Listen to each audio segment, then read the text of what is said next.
Well, at least thank you, Lip Lock, for being here. And I hope our conversation today is going to be somewhat educational. Okay. It's not going to be boring, I promise. Welcome everyone to my channel, Opinions and Theories with No Repercussions. Hello, Teresa. I commentate. If you get a little education, that's a definite thumbs up. Hey, Miss Justice. Hey, Understanding. Hey, Brenda. Hey, Wee Scottish Mom. Thank you guys for being in here. Much love to you too, Brenda. Thank you guys very much. How are you, Teresa? How are things going? I hope Lisa Kleckner has time to pop in and give us an update on her, on the baby. Hey, Patty. Hey, Cat's Eye. I'm just giving everybody a few minutes to pop in if they want, and just to give you guys a little bit of a rundown of what we'll be talking about today. The title says addiction and rehabs, but to lead up into these rehabs, Damaris, good to see you. So I'm going to be talking about Cher, the singer Cher, not voices behind the wall Cher. You know, if I could turn back time, if I could find a way. Dang. That Cher. Hey, Kiki. That Cher, y'all. So, it's a very interesting tale. And as we all know, Cher was married to Sonny Bono for many years. I I think they were married. I always thought they were married. But anyhow, they had a little girl who's now a grown man. And then she married a individual by the name of Greg Allman, right? I'm pretty sure that was his name. Allman, Allman. They had a son by the name of Elijah Blue Allman. Okay. And I can tell you a few little tidbits about that. He has problems with substances and has for many years. Now, why I'm leading with this is because we're going to also talk about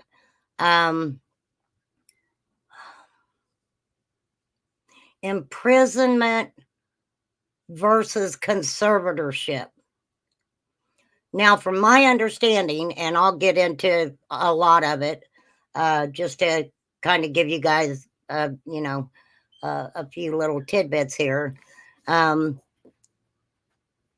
You have, well, I'll read it to you. It'll be easier if I read it to you and not get too far ahead of myself, because my channel is very low budget. Okay, and let me tell you, 420, all you like, just blow it through the monitor. Blow it through the monitor. Now, you may have to clean your monitor every once in a while. I'm sure it'll kind of stick to it. Oh, island girl. I want to be an island girl. That came out a little bit better today, didn't it? Absolutely. I've had a song stuck in my head all day. And I think I'm going to sing it for you before I start. How about that? You know why? Because I can. And music soothes you. It soothes your soul.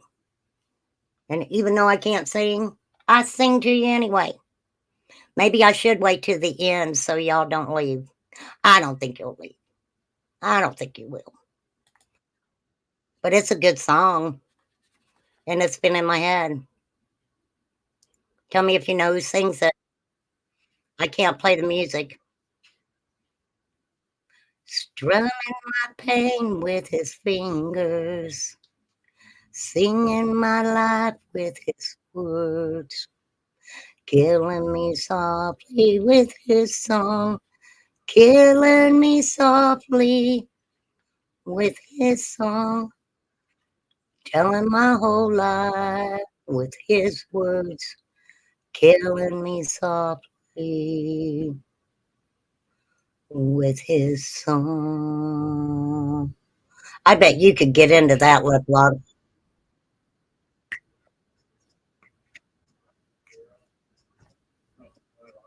Hmm. Okay, that ain't even a song. Wow. Okay, so just a little tidbit, making sure my microphone's working. Oh, Dammer says Mary J. Blige. She sang that, Dammer. She absolutely did. Roberta Flack. I love Carly Simon. Hey, Jenna. I really love.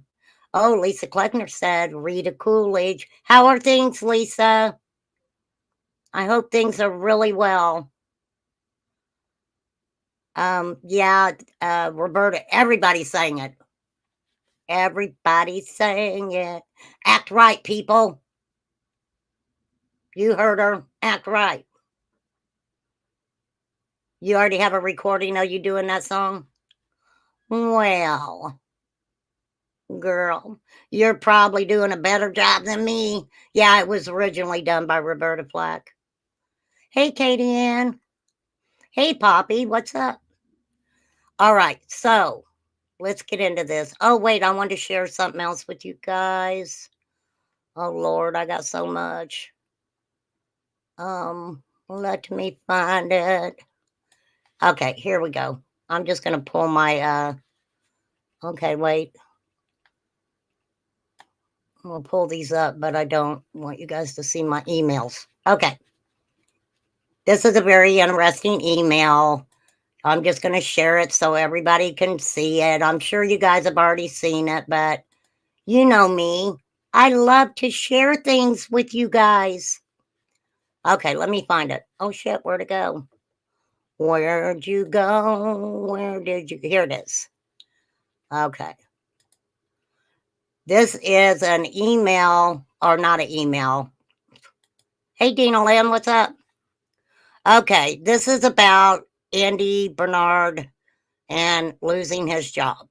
So Ryan Finds Truth said, just another quick update to clear up more misinformation flying around the YouTube streets. As usual, people are now creating a conspiracy theory that I got Andy B fired by interviewing Brian, the owner. Was that a conspiracy? Would you guys consider that a conspiracy? This one will be quick because it's pretty simple. I interviewed Brian Hayworth on December 21st about Andy B. I published that video the same day. Toward the beginning of the interview, Brian mentioned to me that Andy had been let go a couple of days earlier, around December 19th, which means Ryan is not guilty of getting Andy fired for reasons that are not my place to share, but they were only related specifically to job duties. Um, they're not your place to share it, but to let everybody know they are only related specifically to job duties. He wasn't specifically fired. He was given an ultimatum, which he refused to accept. I'm sure Andy B would be happy to share with anyone who actually takes the time to ask him directly instead of spreading yet more baseless rumors that they hear from other people who have their own agenda. Well, well, isn't that fancy? Oh my goodness. He was absolutely not let go because of the interview. No one except Andy knew I was going to talk to them, and Andy thought I was going to talk to Austin, the son, who is Andy's boss. I instead spoke to Brian, the owner. Brian was happy to chat. and we had a great conversation. He's a friendly guy and easy to talk to. Oh, hold on. Hold on. Let me back it up. Oh, I don't want to back it up. I want to rewind it a little bit. We don't back things up around here. Oh my goodness, where is it? Brian was happy to chat. We had a great conversation. He's a very friendly guy and easy to talk to. It was clear to me, watching him work before we spoke, that he loves people in his community. He talked to every customer like they were family. Well, hawky dog. That's special. If y'all are in that area, make sure you go to the place that had to let Andy B go. Okay. Brian obviously didn't know I was coming because I arrived unannounced.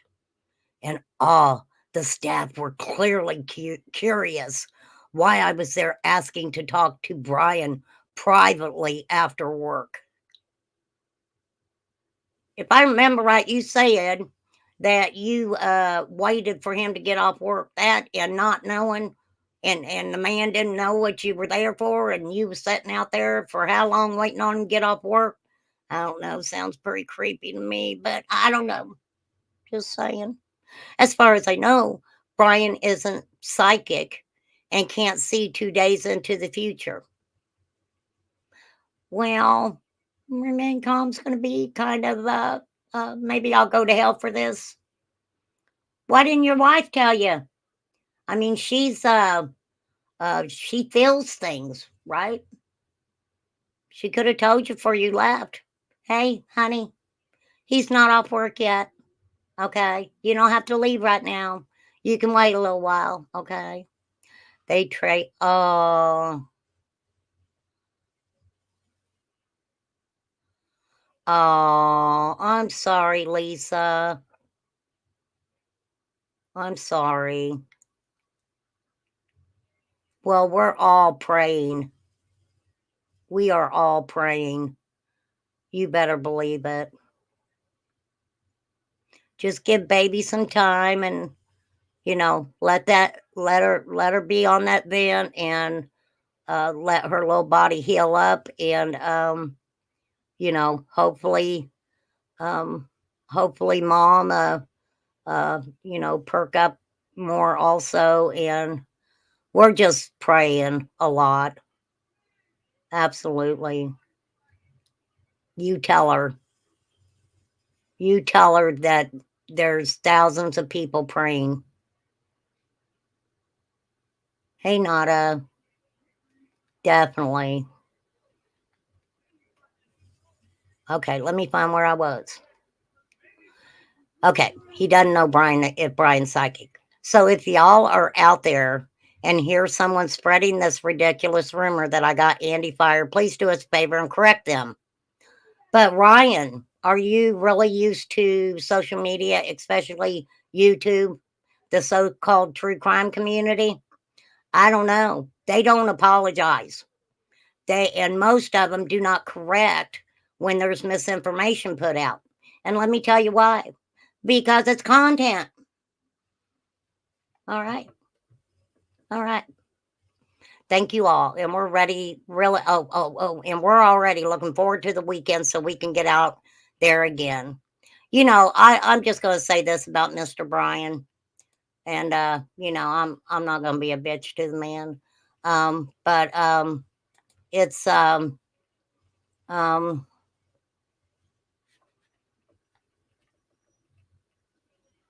I commend them for what they're doing, for going out and, taking the time to even look in places. You know, I know we talk about the psychics and all that stuff, and I kind of joke on them, for sure. But you know what? If somebody's doing that, then no, we're not sharing from Facebook, girl. We're not. It's called The Hill. Okay. Oh, do you want me to share from Facebook, Miss Justice? I don't get on Facebook very much. Oh no, that was sent to me, Miss Justice. That's what it was. I think it was gotten off Trevor's channel. Hey, oh, did I say hi, Katie Ann? Well, hello, Katie Ann again. Thank you, Miss Justice. All right, Sher files for conservatorship of her youngest son, Elijah Blue Almond. Now, I'm going to tell you a couple reasons why this is kind of fascinating. He was supposed to start receiving checks. What was the date? December 31st was the deadline that the trustee for his musician's father's his payments, right? So he was supposed to start getting uh, getting payments from his dad's trust on December 31st. And 3 days, it was like 3 days, if I remember correctly, before that, Sher filed for a conservatorship. Now, one thing that is interesting is because when she filed for the conservatorship, it was a like she wanted to control his money and his estate. She did not file to be over his health care, is from what I'm understanding. Now, why that's interesting is because he does have substance abuse problems, okay? And has for many, many years. Sher told the courts that he had no money and all the assets he had was a guitar that was worth $1,000, okay? So he ends up in a rehab facility around in the Mexico area. And so that's why I'm kind of talking about this Sher and her son's situation and leading in to these Mexican, they're called anejos, is how I say it. It's spelled Anexos, but I call them anejos. Okay. So let me read this for y'all. Famed singer and actor Sher has filed for a conservatorship of her son, Elijah Blue Almond, citing his alleged substance abuse and mental health struggles as ground for assuming control of his estate. According to court documents obtained by media outlets, People, USA Today, page 6, the goddess of pop claims Almond, her youngest child, is substantially unable to manage his financial resources, adding a conservator is urgently needed to protect his property from loss or injury. So basically, what Mama Sher is saying, son, you got problems, and I don't believe that you or your wife, because he is married, will, spend all the money. Sher argues in the documents that she should act as sole conservator, claiming it would not be in her son's best interest for his estranged wife, Marie Angela King, to take the role. The filing first reported by the blast states King and Almond, who entered into divorce proceedings in 2021, had a tumultuous relationship marked by a cycle of drug addiction and mental health crisis. The singer's attorney claimed that if King 36, which is Elijah's, they're getting divorced, I guess. Okay, so she's 36, otherwise known as Queenie. Okay, because you got to remember, he and this soon-to-be ex-wife were actually musicians, okay? If she was to become the almond conservator, it would result in the result in the immediate loss or dissipation of Elijah's assets for self-destructive purposes. So, like I said, Mama Sher is like, oh, hell, fuck no. You ain't going to just blow that money. I mean, we're talking about, she's 36. How old is he? I don't know off the top of my head. I'll have to see. I thought he was like older than her. So he's like 37 and he's 40. Oh, I'm sorry, 47. So this Elijah Allman is 47 years old. And he's, thank you, Nada, and he's just getting into his father's estate money and stuff. So they're just now at that age, I guess, talking about his payments were supposed to start.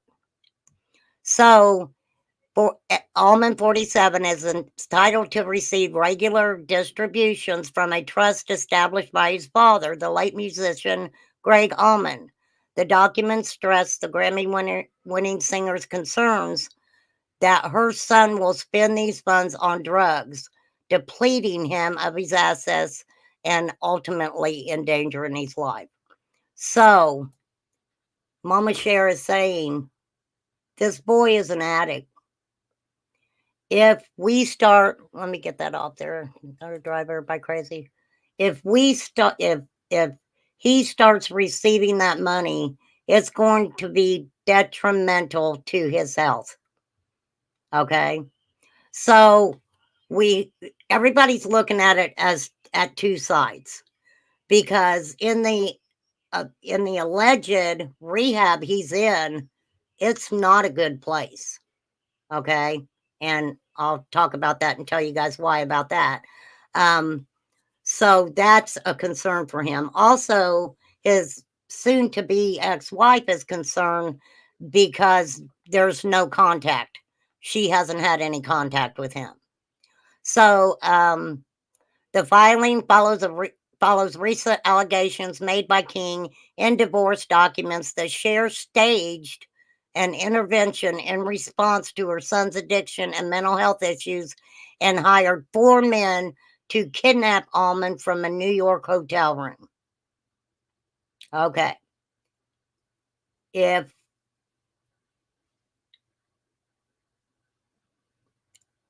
a good example that I'll use with the kidnapping the people part is where some of those supposed to be organizations, right, that are helping these young kids and stuff, and they actually go in and kidnap these kids and take them to BF Egypt. And it's a lot of those places are not good places, right? It is sad about his addictions, and he's been having addiction problems for many, many years. Hey, Karen, welcome. Okay. The singer adamantly denied the allegations, speaking out in an interview with People. She talked to People magazine. And a hearing for temporary order is scheduled for January 5th. The hearing on a permanent order takes place on March 6th. Now, there's a bunch of people named in that. Let me see. I think that's the end of that one. So that is what's going on.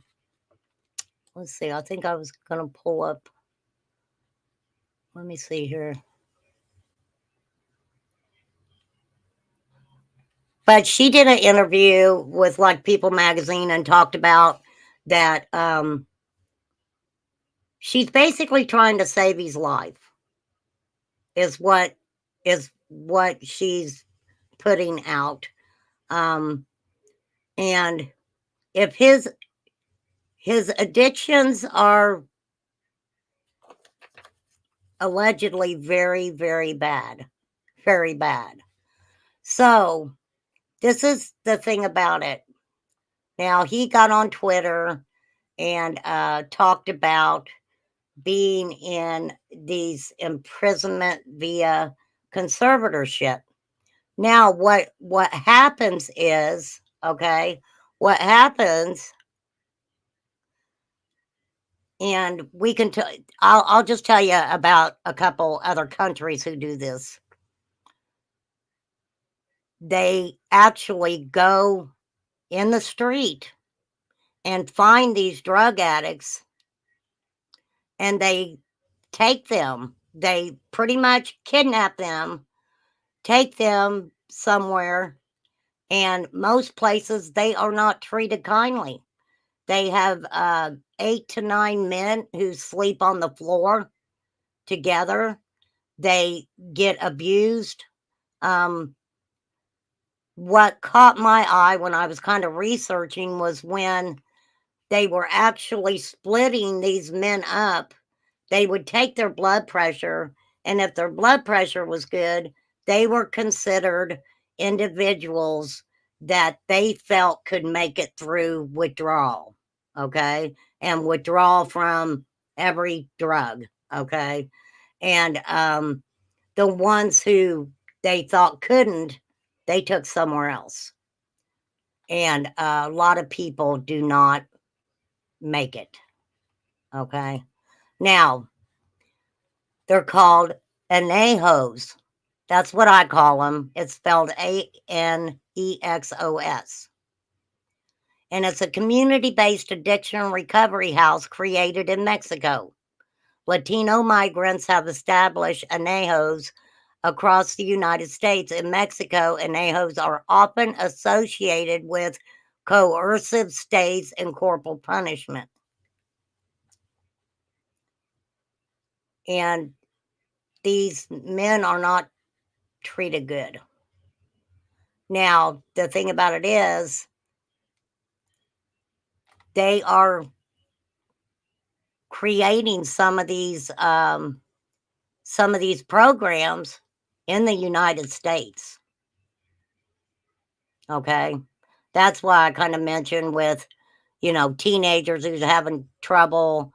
Paris Hilton went through it. They came basically and kidnapped her and took her, and a lot of those. There's another little girl. What's her name? Bad Baby. She's the one who was on Dr. Phil that said, "Cash me outside." How about that? I'm gonna start saying that. Cash me outside.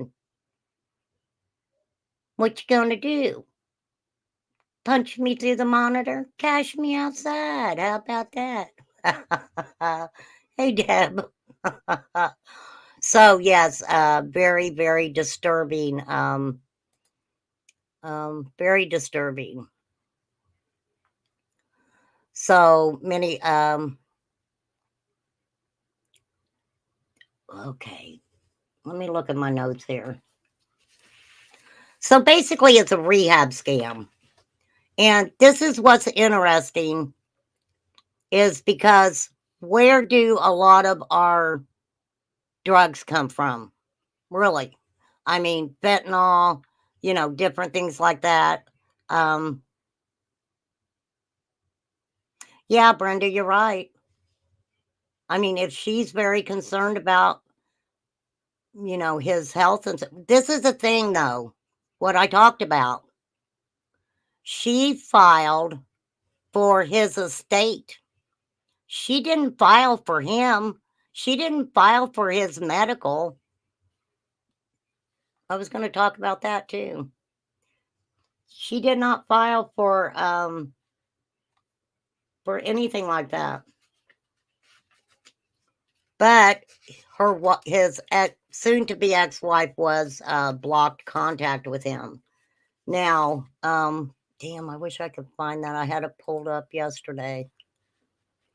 So there is a thing called involuntary commitment, conservatorships, and guardianships. And I'll read a little bit to you guys. You can pull it up. It's very interesting. But a conservatorship is established over an adult, while guardianships apply to minors. There are two kinds of conservatorship: over the person and over the estate. Many times, one conservator will be appointed the one conservator will be appointed the conservator over the person and the estate of the ward. So this is what they're saying, right? That she wants conservatorship over the estate part, not his health part. Now, if she's so worried of his addictions, I don't understand how she could have put him in a place like that to start with. I don't understand it. But what a lot of people don't know is these people are getting kidnapped right off the street. Okay? So he basically was taken, and the conditions that he's in is not ideal. Now, if you remember right, in Florida, we got what's called the Florida Shuffle. They will shuffle you around until they bleed you dry and your insurance runs out and you ain't got nothing left. I mean, you got a problem when you go in there. A lot of times you got more problems when you come out. And there's many rehabs who are, now we know the rich people rehabs, right? Miami, kickback on the beach and chef and stuff like that, you know. But the poorer people's rehabs, actually, a lot of people go to rehab, then they go to halfway houses for an amount of time. Drug dealers know where these halfway houses are. And you better believe that they are there awaiting, okay? And so what happens? They relapse.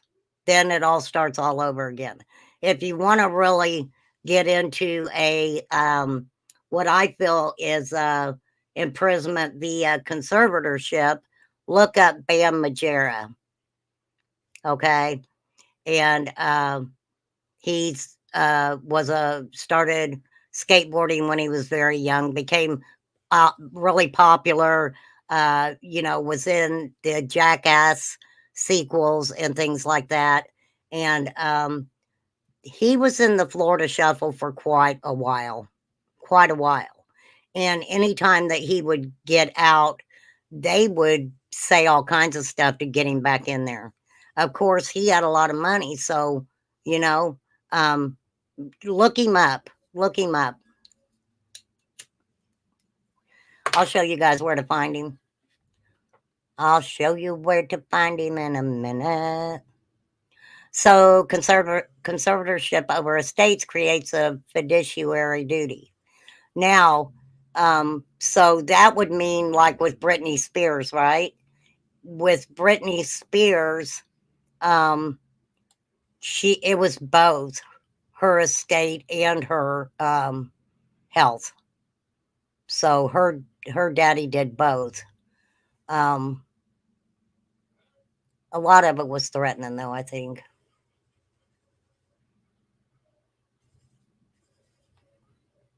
So it's really, you guys, it's hard to take sides. It's hard to take sides because I agree, Brenda. I would go to the ends of the earth to save my child, but I mean the conditions that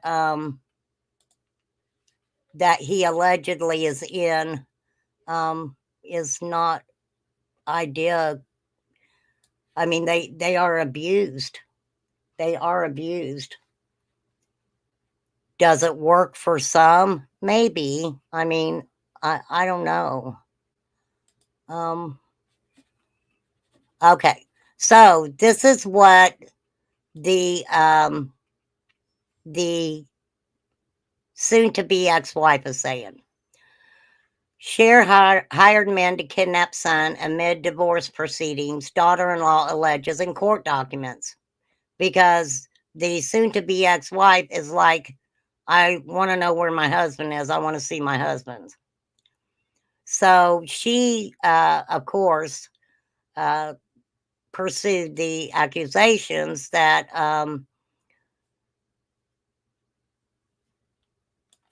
okay, so they accused Sher of hiring 4 men to kidnap her son in late 2022. Okay. Now that's what the court document said. Hey, Granny's house. Um, so that was filed on December 5th of 2022 by his soon-to-be ex-wife, Marie King. And they filed for divorce in 2021.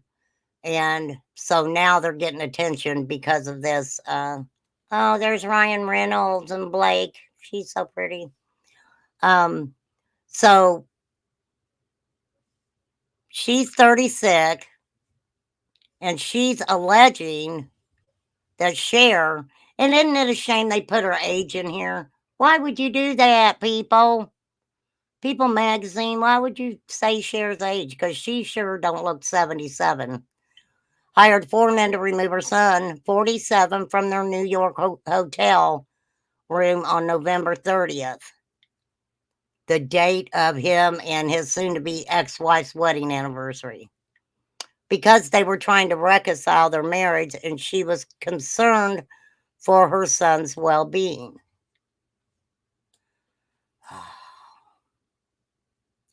King, who is known professionally as Queenie, said they had spent 12 days alone together from November 18th to November 30th in New York, working on their marriage at the time of the incident. So this is wild to me in all sorts of ways. Because if he is the addict that they portray him to be, and yes, he's an addict, but they were in that hotel room from November 18th to 30th, and I would like to know what the drug usage was at that motel room. She claimed one of 4 men who took Almond told her the Grammy winner hired them.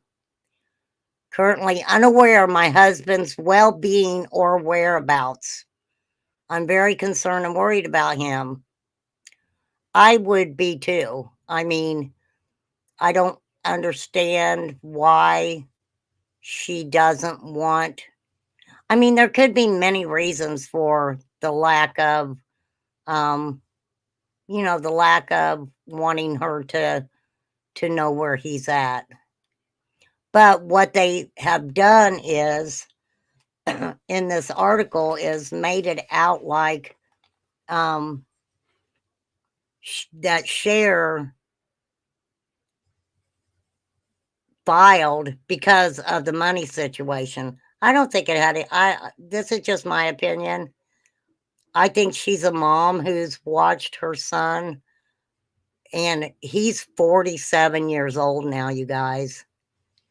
And that's a big step for a mother to make, to put him into a rehab like that. So she'd probably been dealing with it for many, many, many years. And, okay. So Almond is Cher's second and youngest son, who she welcomed on July 10th, 76, with the great late Greg Almond of the Almond Brothers. The Oscar winner rock star was married in 75, divorced in 79. And his father did estrange himself from his son until uh, it was 2017. Both the Believe singer and her song, who also went on to become a musician, have spoken out over the years after their complicated relationship and periods of estrangement. Okay. So he said he knows his mom's always tried. Um, it amend itself, blah, blah, blah. I don't know. I mean, it doesn't make her look good, but then you have to see it. I was going to try to. There was a song I was looking for. No children, as far as I know, Mohawk Mom. So he just poof, you know. But look, we know that there's many different kind of rehabs, right? There's a rehab if you got a lot of money. Like I said, you're going to get a chef and housekeeping and all that other stuff. And then we have the rehabs that are not as fancy as that. But these I want to tell you how cheap these are, and I do have it wrote down somewhere. $500 for 3 months. I think it's $500 for 3 months, right? Camp Cupcake Rehab. So then we have to look at it as human trafficking. If he was kidnapped in New York and taken out of the country, there's a problem. There's a problem.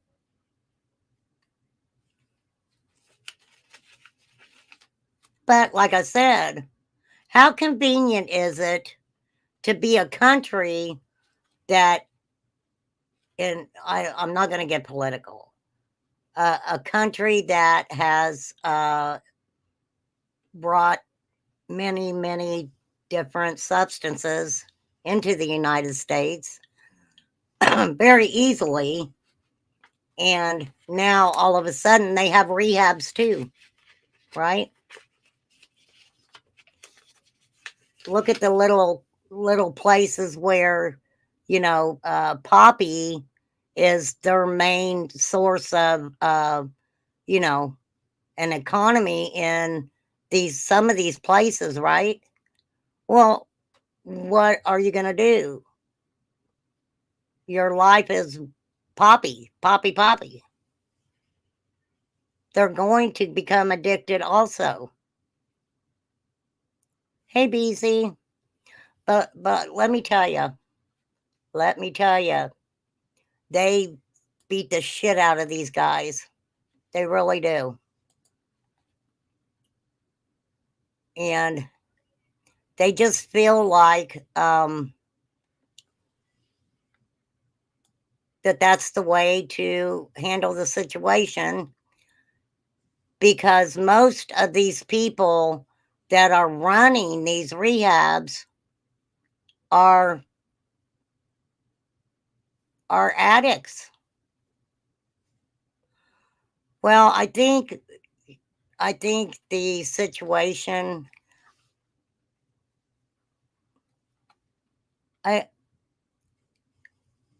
maybe a rehab in the United States, he couldn't do it. That's what I was saying. I would think anywhere that he would walk into would know who his mom was, for sure.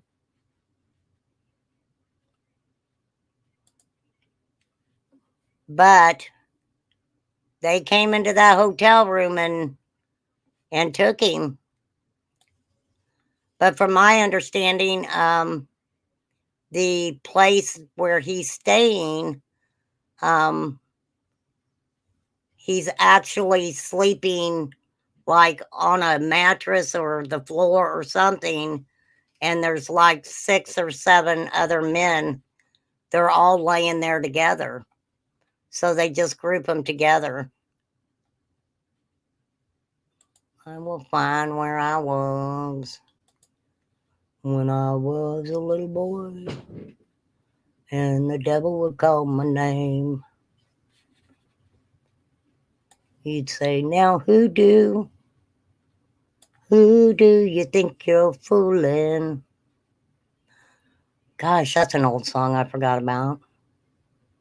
Here we go. Let me see. All right. Good. I'm glad I found this. I'm going to share this with you because this is an article by Vice News. Okay. This is from Vice. I didn't want to show their YouTube channel because I figured that I definitely would get copyright struck because I'm sure we all have watched Vice News before.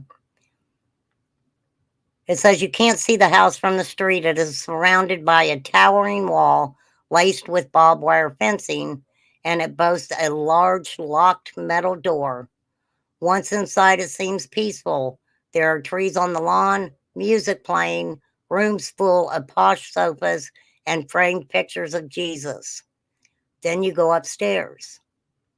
There's another locked door, leads to a room filled with 80 drug addicts. Leads to a room filled with 80 drug addicts. There the horror stories begin. It's been 3 months since I've seen my family or even gone downstairs, says one 36-year-old addict who speaks very quietly in a corner of the room. If they knew I was telling you these things, they would beat me. Wow. So you're saying he doesn't go in the States? Is that to protect Sher? I don't know. I don't know, Patty. This is where allegedly he was. Mexican authorities provide very limited treatment for addicts and almost no residential care, which means families struggling to cope rely almost exclusively on privately run centers known I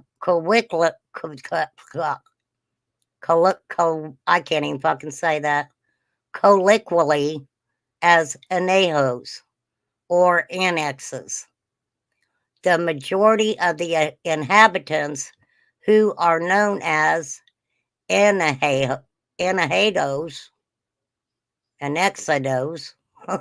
claim they were taken against their will and face a wide range of abuses. Many of the abuses are criminal. These people are not kind people. Again, he states, if they knew I was telling you these things, they'd beat me. It was surprising for me when I went to the centers and discovered stories of terror, abuse, and mistreatment. An anthropologist, Mr. Zamudio, sorry, mister, I messed your name up big time, specializes in drugs and addiction. He was the Mexico point person for the Open Societies Foundation report published in March, which detailed accusations of extreme physical, emotional SA at the drug rehabilitation center around Latin America, with an emphasis on Mexico's anexos.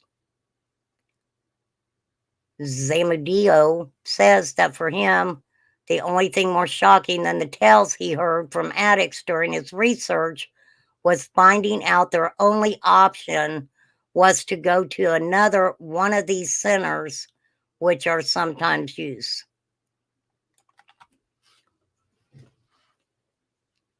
And like I know I was talking about another country when I was talking about the fact that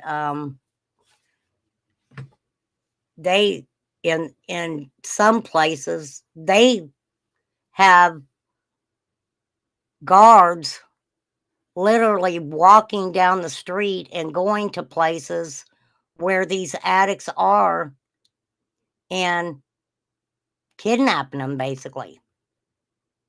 Kidnapping them. They are all taken to these anexos.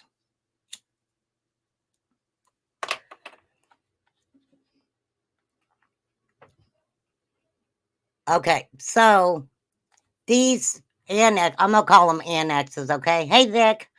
These annexes are actually owned and run by godfathers or sponsors.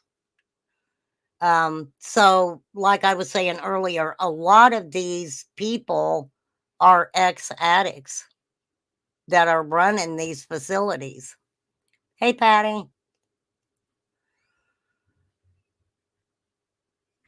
So, in the Mexican drug world, a padrino or madrina for a woman is any former addict who has been able to stay clean. Many padrinos discover that re entering society and finding normal employment is difficult. Some decide their best option is to open their own anejo or get a job in one. Okay, so look, that is understanding. Okay, it is very hard for um, addicts to get jobs. It really is, especially if you have to tell the employer that you are an ex addict. You know, people just take chances on individuals like that, just like they do with people coming out of prison. But they're opening their own rehab centers. So is it that fucking easy to open a rehab?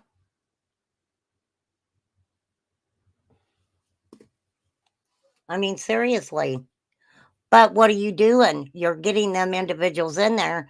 If any of them's even got insurance, you're going to charge the insurance. And anybody who knows how to charge an insurance company can charge an insurance company. If you're giving somebody, you know, if you're giving somebody medical or anything like that, I'm sure you have to have a medical number if you know. But anyhow, so Vice got complete access to one of the locations. And let me tell you, Vice gets into a lot of places. That's why I like watching Vice. Hey, H, how are you?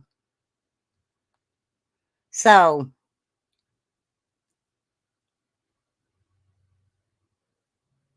okay. The first room that they entered was what's called a withdrawal room. So when the addict gets at the center, they spend several days in this room as their systems cleans out of the drugs and or alcohol before being thrown into the main room where they will spend a minimum of 4 months. And some of these people have said that they've been in there a long time, a long time. Excuse me. The second room is where the 80 inhabitants share a single toilet and spend all their time. 80 people, one toilet? That doesn't sound real good, right?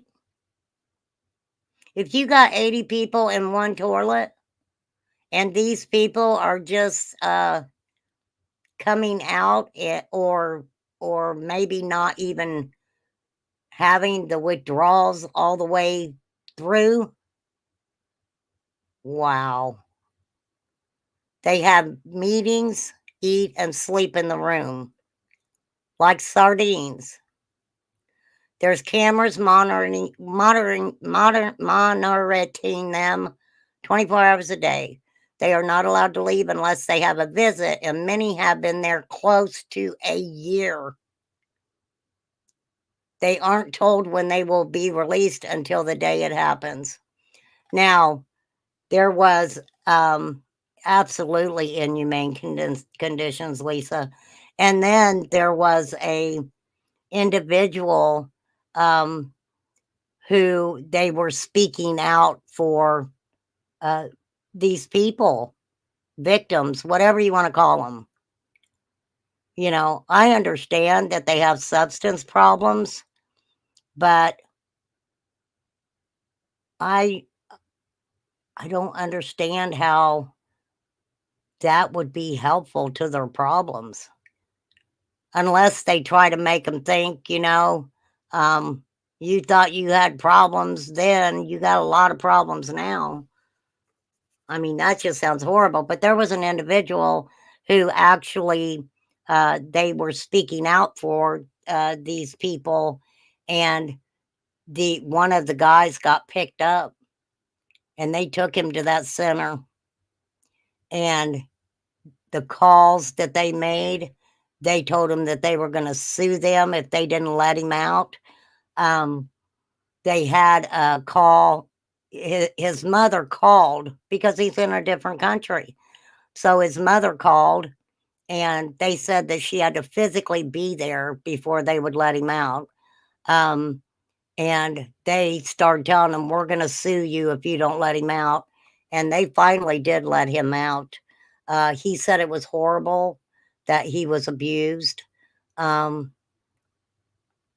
don't understand it. The addicts mostly recount horror stories from other annexes. They insist the one that they're at isn't too bad.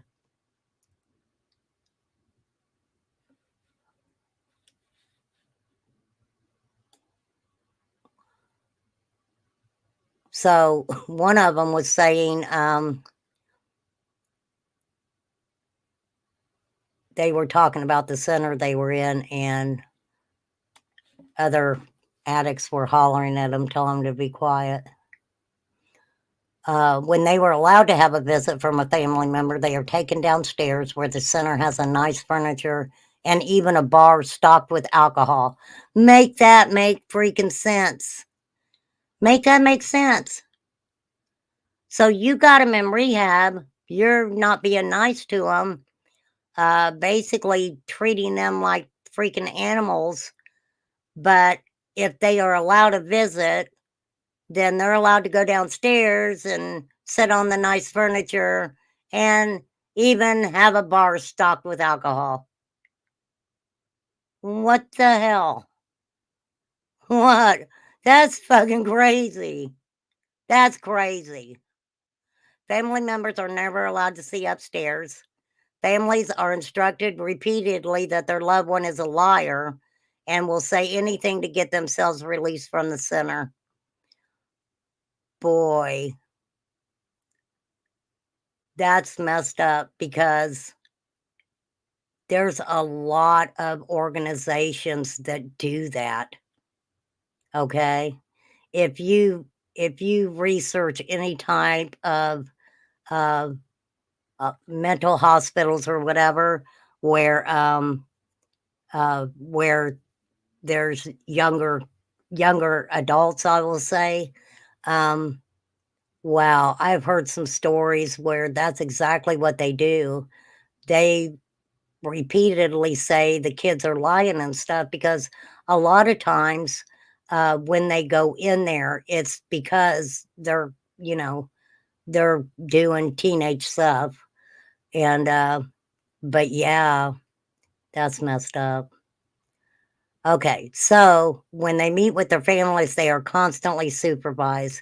If they say anything about the abuses they face or the squalor of their conditions, they say they know they will be beaten and drugged with downers later.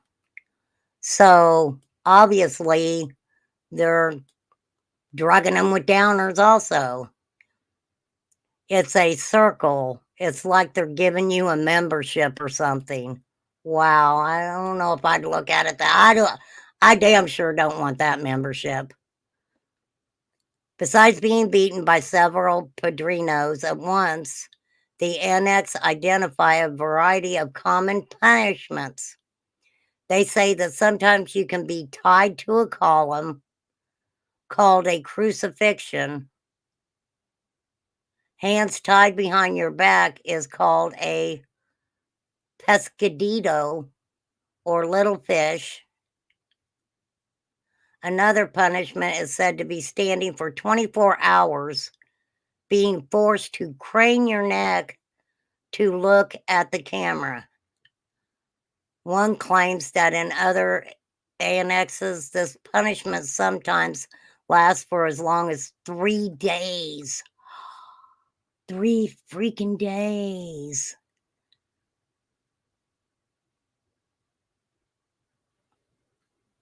Wow. While in the room, the addicts must sit through several collective meetings each day with the pastors, padrinos, or social workers. Yeah, well, of course, the center abides by the 12-step program. Okay. So I guess as long as they're doing the 12-step program, it doesn't matter what else they're doing to these people.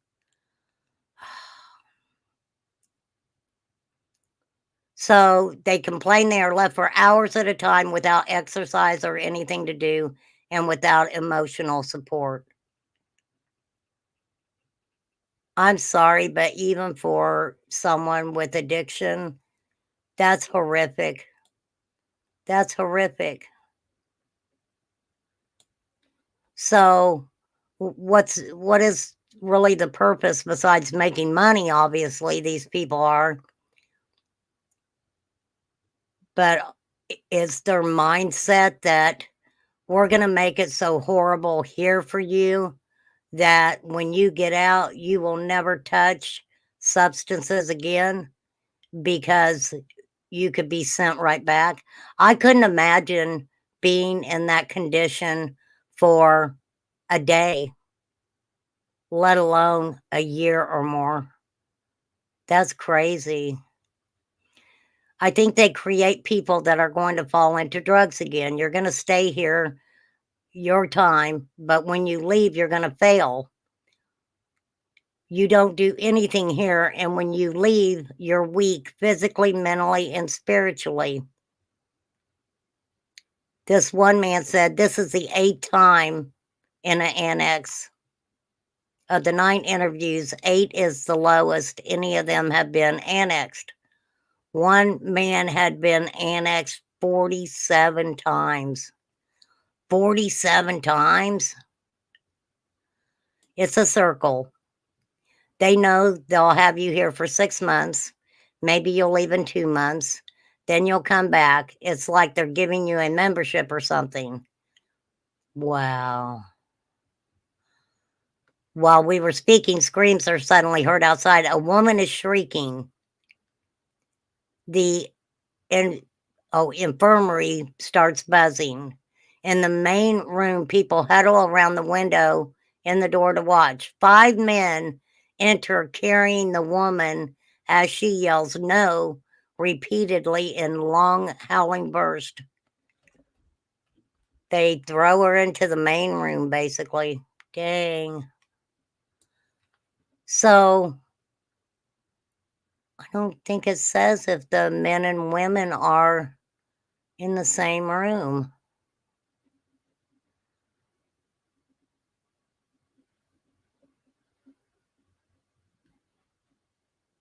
Wow. So when a family or friend has decided someone needs to be sent to an annex, they tell the padrinos where and when the person can be located, often when they're asleep.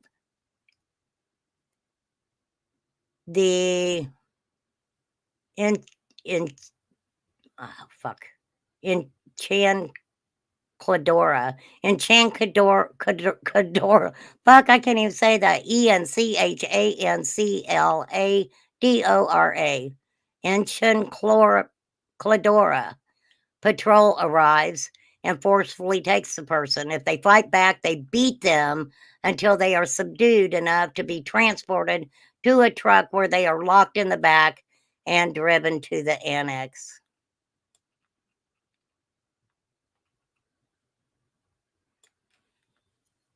Once the person is under the full control of the center, their shoes are removed and they're given a pair of sandals. These are all they're allowed to wear for the duration of their stay. Pirated Crocs is what their sandals are.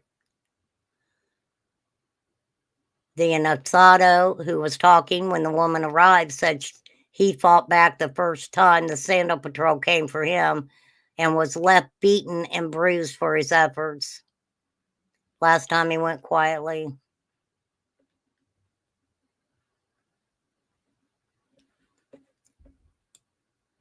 Well, that woman fought. I couldn't do it. Hey, flies. It's all right. You're good in this hood. You are good in this hood. But do you guys really... Sher had him kidnapped, allegedly. So she had to have known where he was going. If she paid them to come and get him, she would have had to known where he was going.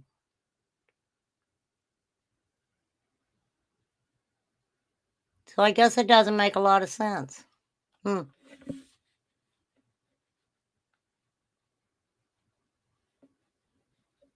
Very sad.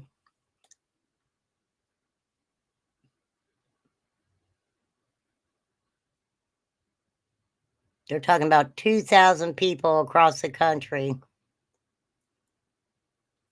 That's crazy.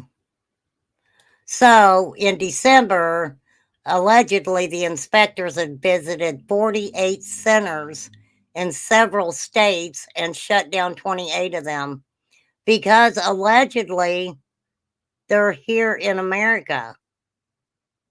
But I'm sure that they're just places. Well, that's interesting. Indiana, find out how others in Anderson are getting weed delivered. Thanks. Dox the fuck out of me. Go ahead. Oh my God. I just noticed that. I was like, what the fuck? Jeez. Just dox me. Dox me, Vice News. Okay. That's the end of that. All right. We can talk about it. We can talk about something else. What would y'all like to talk about? Can I move to an address with delivery? I don't know. I should have left that up. I'll have to go back through my history and see what it says.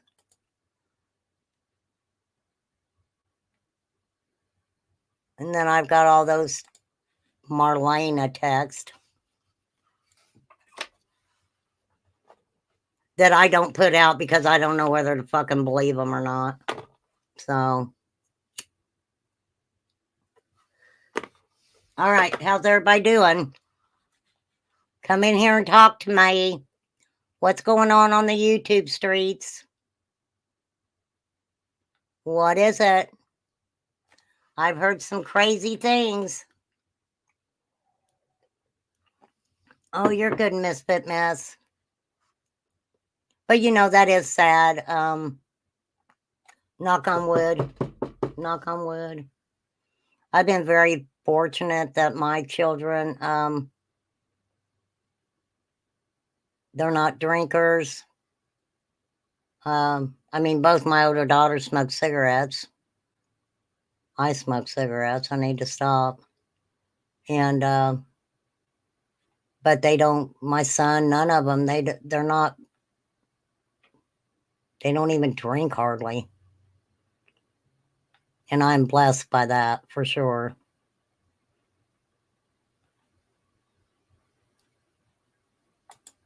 All right. Anybody got anything to say? I've been on here an hour and 10 minutes. We'll talk about whatever you want. Damaris, I'm getting ready to start working on that song, so hopefully I can get it done and hopefully it's good. Yeah, there's always something crazy going on in there, Granny. These people, I'm telling you, it's like some of the things that those people say are just, I have to SMH.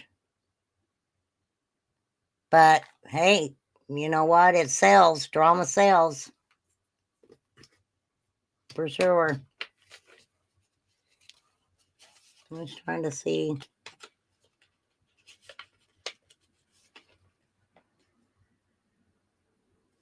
Yep, that was all Cher said he had when she, hey, Be the Bean, when she initially went to court, said all he had was a guitar worth $1,000. But you have to remember also that him and his dad hadn't seen each other for many, many years. And then once his dad was dying, you know, they got back together and I guess built some type of relationship. So he didn't have his dad, and I don't think, hey, Crafting, I don't think the situation with his mom was good. And if she was trying to keep him, you know, off the substances, then I'm sure that she cut him off monetary wise, I would think. I'm trying to find this song that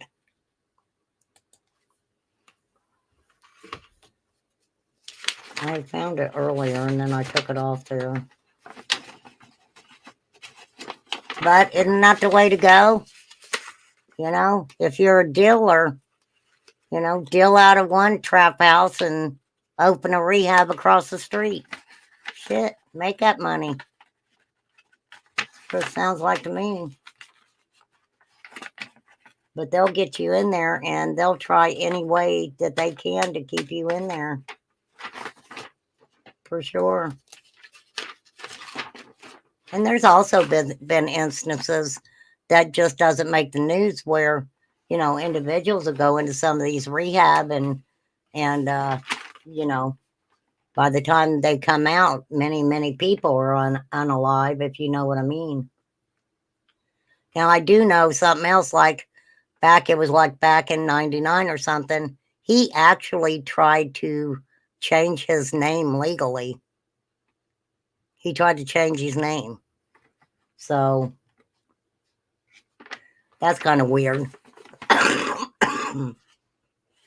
Like he didn't want his dad's name, I guess. I'm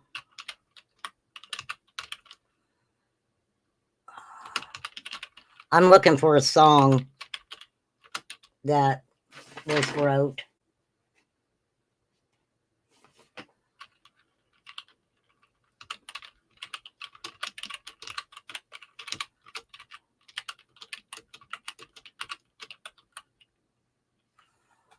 Let's see if I can find it. I tried to look for it earlier and I didn't find it. Oh, right there it is. I found it. I found it. Okay. I should be able to get the words, because the words are supposed to be something else.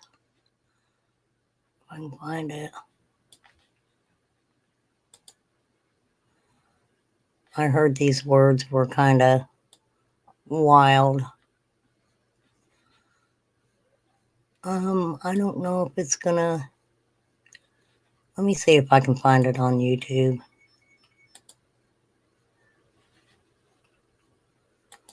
We'll see.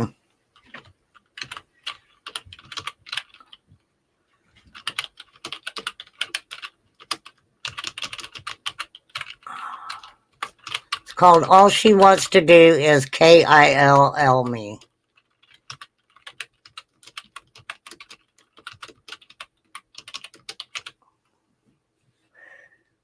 Let's see if I can find it for you. Oh my goodness, guess what? I found it.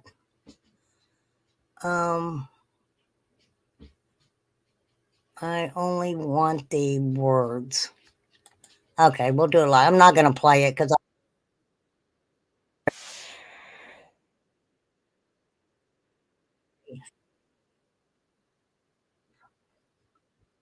okay. No, I don't want that. I want the words so I can know what the freaking words are.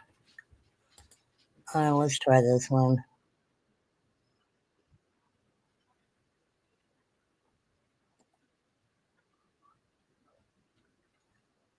Stay in your lane. Stay in your lane.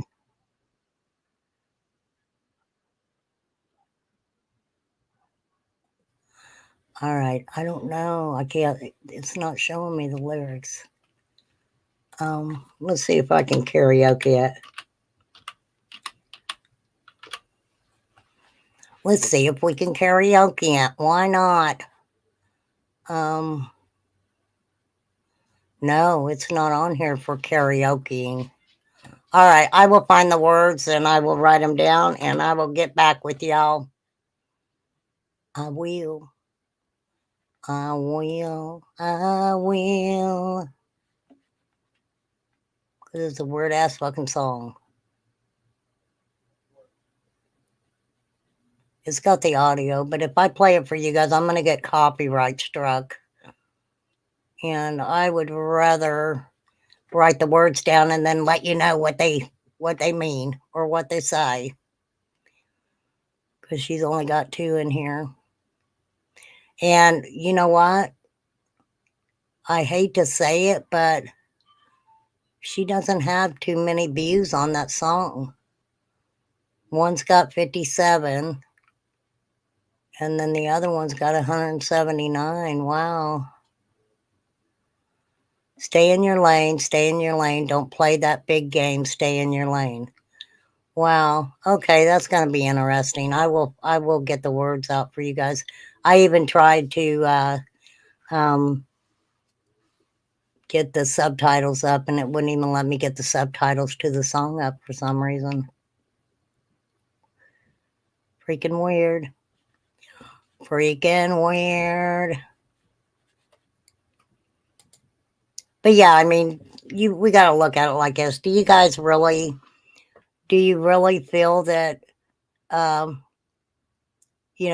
I can understand where Cher's at the end of her rope and she feels him receiving that money. And it probably is a large amount of money that he's going to start getting, right? Hey, AC. And so I can see where she's afraid once he starts getting that money that he's just going to use it on drugs anyway. And so that's understandable. But I think it's just, I don't know, some of the things are kind of weird to me because if if he why wouldn't she have filed to uh, be responsible for his health, you know, and at least keep up with his health? That's what doesn't make a whole lot of sense unless she figures she's done everything that she can and as far as, trying to get him off the substances and stuff that she doesn't, if something does happen, maybe she doesn't want to feel responsible for it. But then to try to keep all of his money, He has nothing. $1,000 guitar is what Sher told the court. So, kind of freaking weird. Kind of weird. All right. I got to see Miss Tia. I hadn't seen Tia for a while, you guys. So, let's see what Miss Tia's got out. I want to see what Be the Beans got out. I'm glad they popped in.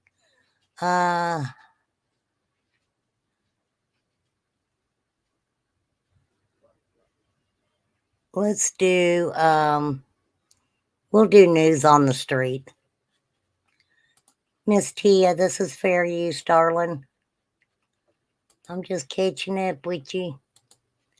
Okay, news on the street. Well, hello, darlings. It's Miss Tia. There's the Happy subtitles. Wednesday. We are 3 days into 2024. Man, Hey. sometimes it seems like we've been done in 2024 for a long time already. But yeah, so y'all remember how Tiffany Marie, she said she'd leaving the tubes, she'd leaving these streets. Mm-hmm. It's too toxic for her. She couldn't do it. She just she was getting out of here. Mm-hmm. And she was going to be gone because she said if she even came back in a year, nothing would have changed. So she gone, right? But she's not gone, right? Wasn't she just, wasn't she just on ABs? I'm confused. Wow. This cat's confused over here, Tia. Right? That girl, she be lying again. Tiffany, why are you always lying? So yeah, she gone again and lied to everybody because guess what? She ain't go nowhere. She been on these streets this whole time. She just been lurking. And then she get brave and she gonna pop in people's chats. Well, she pop up in AB's chat and she did the whole Happy New Year and I hope you forgive me. Well, he let her know real quick and real fast. He ain't forgive her for nothing. So there you go with that one. And then she pop up over in old Granny's watching chat, I believe yesterday, because there was lots of drama going on over there. And you know, Tiffany, she just can't resist to get into the drama. That's so she had to pop up in the chat over there. But yeah, she ain't gone nowhere. No, she just, you know, she lied again, like always. And you know, she like Benny.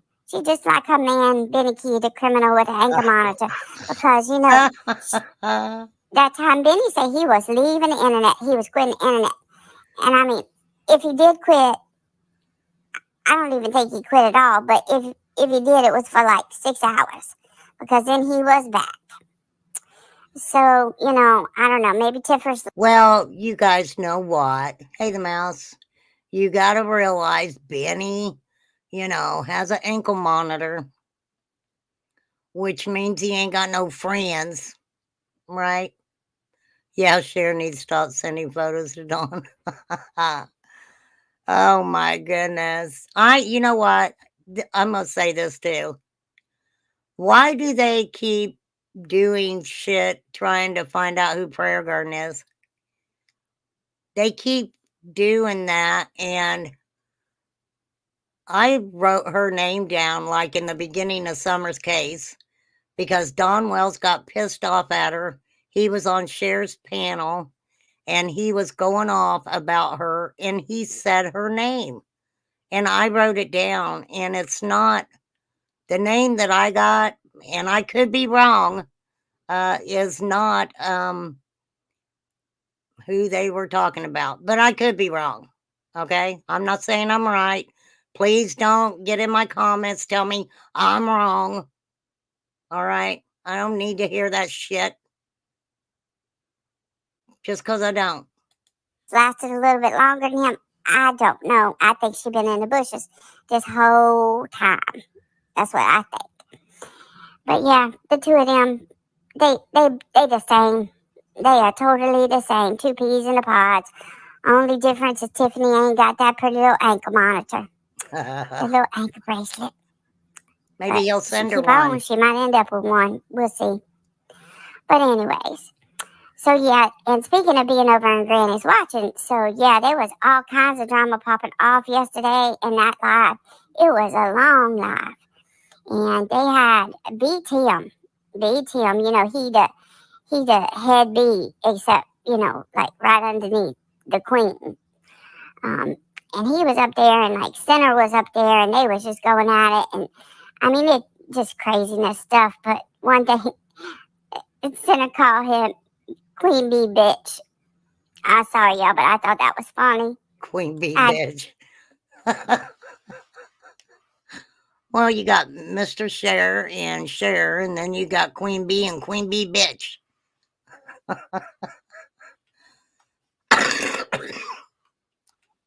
It's crafting. It's Lisa's niece, right, Lisa? It is your niece, right? Yeah, that's so sad. did. I It thought really that is. was so funny. But anyway, I guess it was probably wasn't nice, but it was funny. So yeah, that be happening, and then you know, Queen Bee, she just gonna keep on, like she say that she, you know, she's done with the drama, she's done with it, she over it, she ain't doing no more. She gonna be focusing on other stuff, but she just keep on with the focus on the drama and focus. Well, the thing about it is, and I don't know if you guys remember, but there was a time when Jim Terry, I don't know if you guys know the guy, he was a PI that allegedly worked on the Dylan Rounds case and decided he was going to come to YouTube and where he knew he could make his money. And of course, he did make his money, right? Um, right before she hid, she made money with a whole bunch of gifted subs. Oh, yeah, definitely. Yeah, Lisa, you know, I'm glad you mentioned that because that's very true, you guys. When somebody gives you a membership, just make sure you check and uh you know, I guess see what layer you are in that membership, and that way you know how much money's going to be coming out every month to pay these people, right? But let me ask you guys this. If Because I don't know, okay? I do not know. Um if you're gifted a membership and she didn't take her whole channel down, right? As long as she's still showing her stuff on YouTube, even if it's just a couple videos, that membership keeps going, right? I don't know. I'm just asking anybody who may not. Do you know, Flies? Because I ask you everything, Flies. So, but what I was saying was Jim Terry went on another YouTube, whatever you want to call it, and really went in hard on Queen Bee, right?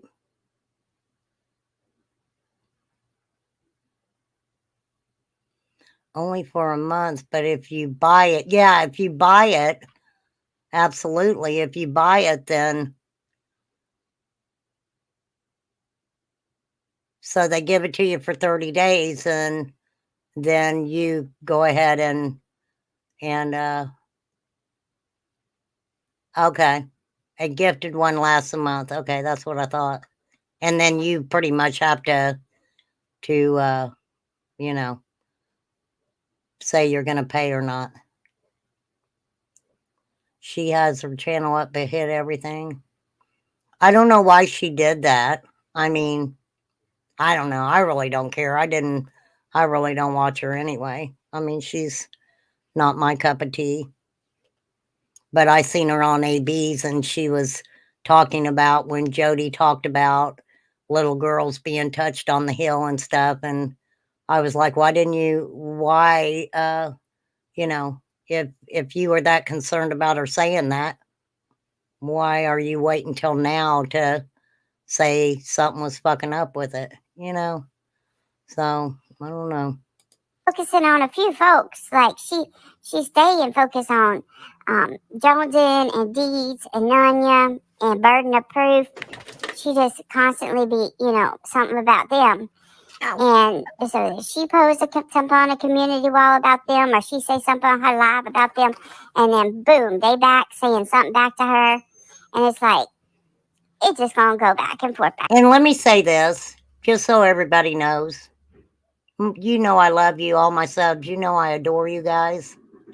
And it's not you all. You know, it's never anybody who comes into chat or anything. But just to let people know, I will not have a comment war with you. Okay? If you leave a freaking comment in my comments that number one, you're trying to say that I was adamant about this being true or whatever. Usually, if I don't know something's true, I say it ain't true. Or if I show something that I don't really believe, I question it. Okay? So don't come in my comments and want to comment war with me. It ain't going to happen. You got shit to say to remain calm. Ask for a link. I'll drop you a link. Come up here, talk like an adult. Okay? No comment wars. Absolutely not. That shit drives me cuckoo. I just see it over when I go back in chat. Oh, well, that's good. Yeah, even if your videos are hidden, your memberships continue. That's what I thought. That's exactly what I thought. Hey, honey badger. Okay, Tia. Back and forth. This one, Sorry, Tia. say something. This one, come back with the receipts showing that one was lying. It's just on and on, crazy, crazy. Like that's what those people live for. Like the hive and stuff. That's what they live for. It's the drama. They might try to lie to you and tell you no, but the truth of it is, that's what they channel about. So yeah. Well, flies, I'm not going to let you take a link today. But you know, if you want a link, you're always going to get a link. You are always going to get a link if you want a link. You know that. But no, girl, you're supposed to be resting. You're resting. Wow. We will hypnotize you to rest. I don't And think then it works. apparently, like Jody Sue, she had herself a long, long live yesterday Oh, because she always I does. saw over in Lip Lock was saying that Jody was talking all about her and saying that Lip Lock groomed people and Lip Lock was the cult leader and Oh shit! Are you serious? What's wrong with you, Jody Sue? What are you trying to do? Bring up old shit? Because let me tell you, Cake Hole Carl has done went after Liblock like you wouldn't believe. And her response was, I'll give you a nice fucking ball gag. Okay? I'm sure she would let you have one too, Jody. You know, she'd probably buy it for you. Not a problem. And of course, we all love her. She is our cult leader. So, whatever. What are you? Hang on. What are you who stays on live streams for fucking 12 hours? What is that? I mean, I go 5 hours, I feel guilty. And plus my brain is fried. But you can go 12? Holy moly. I tell you what, delusion Delusion. is a common thing It on is. these streets. It is, Tia. I mean, some of these folks on these streets are about as delusional as they get. And then Daisy Cow. Oh, no. Well, I think Daisy Cow, she said Lip Lock was a vile and disgusting psychopath. That's what she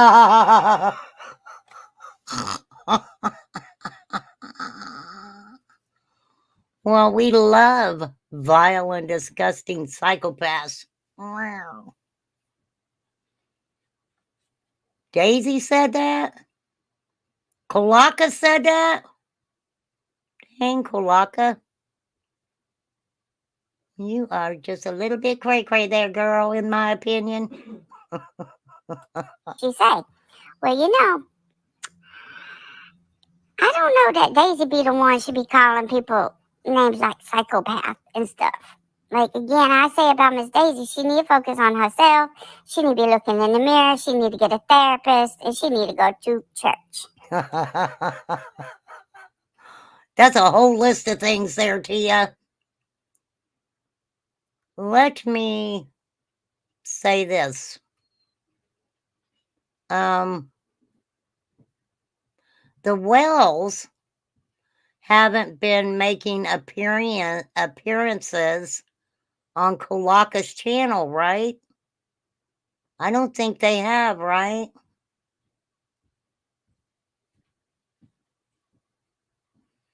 Dang, Lisa, you got a full life going on right now.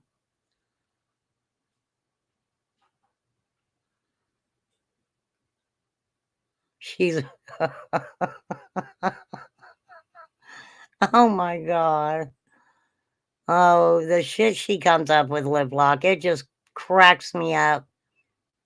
She is so crazy because look at the stuff that she has said and done. She is the whole cray. You know one thing though? She's never messed with me or anything. Nobody, to be honest with you, nobody really ever messes with me. You know? Because if I know something's to be true and I say it and I say that it's true, I've got receipts. And, you know, I always say, if I say something you don't like, just sue me because I'm going to show the receipts where it's true. You know, I'm not dealing with some of these YouTube people who, you know, threaten to take you to court every other day and sue you for $250,000. I'm like, bitch, if I had $250,000, I damn sure would be minding my P's and Q's. You think she's afraid of you, Lip Lock? I think you might be right. You know I love you, but I do know also there are things that you have kept under your hat there, Miss Lip Lock, and that's fine. But I think she probably knows that there are things that you keep under your hat and have not said. And so, of course, that's going to put her in a, I better watch out for her. You know what I mean? We know, girl. She need to listen to the preacher instead of be the preacher. Yes, I agree, Tia. So I don't know. But I was over by that farm, Miss Daisy, yesterday, and you know, at least the part that when I saw her, she wasn't like being all raged out and all that stuff. But she did say some pretty wild things, like apparently she's a flat earther. She thinks that the earth is flat, that it's not round. So you know what? I think she says that to get attention. I honestly think that she says a lot of things just to get attention. Because she don't care what kind of attention she gets. She don't care. There's so many of them. You know, there are so many of them that I don't know, Crafting. I've texted her. She hasn't responded or anything. I don't know. So Yeah, I've tried to text her and everything. She's not replying, so Cow jumped over the moon, landed on the earth, and made it flat. Absolutely. But yeah, it's weird, and I hate to repeat this because I'm sure people get sick of hearing it. I started watching these people. I'm talking. I never watched Prayer Garden because of who she had on her panel, and so I really never watched that. But if somebody clips her, then yeah, I check it out. Cow Patty Lady, Cloaca. Occasionally, if somebody clips her and it's interesting, I may watch that. But Benny Keys, Tiffany Marie, Chasing Truth, Cam and Alley, many, many, many others I had been watching since day one of Summer Wells' case. When they started covering Summer Wells, I started watching them. And so when I started my channel, I wasn't new. I wasn't new to Summer's case or to them people. And I sat back and watched and listened and transcribed and kept up with just about everything that was going on. So, some people, once they realize that if they say something fucking odd, that, they're going to get that attention from it. They don't care whether it's bad attention or good attention. So, oh, you heard from her, Flies? Uh, well, you can say whatever you want. Yeah, so she believed that. And there was a couple other things that people was telling her, like she was a little cuckoo for thinking some of those things. But at least I have to give her the fact that she might have been talking a little crazy, and she might have been saying some things that might not exactly be the truth. But at least she wasn't yelling and being all like raged out and screaming at everybody. So I guess that was a good thing. And then there's one other thing I want to talk to y'all about, darlings, because this one's really serious for Miss Tia. Now listen, I understand that there's different people on these streets. We like some, we don't like some. Everybody has their own opinion. And just because you don't like someone and there's somebody else that does like them, doesn't mean that you have to dislike that person too. And sometimes I think that's what happens. Like it's all or none. Like if you don't like somebody, then you can't like their friends either. And that's immature. That's not okay. Everybody is an individual. But what I wanted to say was, Miss Christine, Miss Five. That's what Miss T had been calling her, Miss Five, because she got like so many fives behind her name. It's like hard for me to count, say how many. But she really going through a tough time right now, and she has been like blogging her journey because she's got stage 3 breast cancer, and I mean that's not like giving out private information about her. That's things that she has made public on her channel, and she's let everybody know because she's basically blogging her entire journey through this cancer. And it's kind of tough to watch. I wonder if Christine would have done that if Daisy wouldn't have told everybody about it first. I mean, I'm glad for her. I'm glad that she's blogging it because this is a thing, something like that, you need continued support. So if people are being supportive of her, then that's a good thing. But I saw some people be saying to her, like, she just putting that stuff up for sympathy and blah, blah, blah. No, you have to leave that lady alone. She's going through a really tough time, and she is sharing her story because her story could help Damn. other people.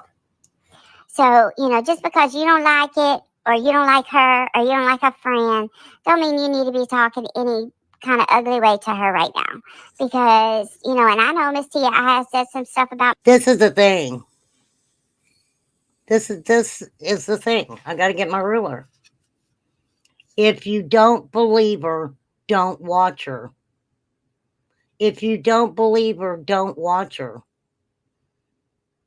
If you don't think that she's telling the truth, don't watch her.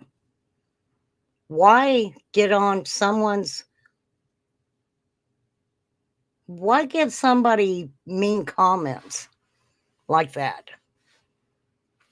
That is the most ridiculous shit I ever heard in my fucking life. I don't even know Christine. I've seen some of the stuff she's did. I ain't agreed with everything she did, but why would you do that? Even with Jody Sue Brown.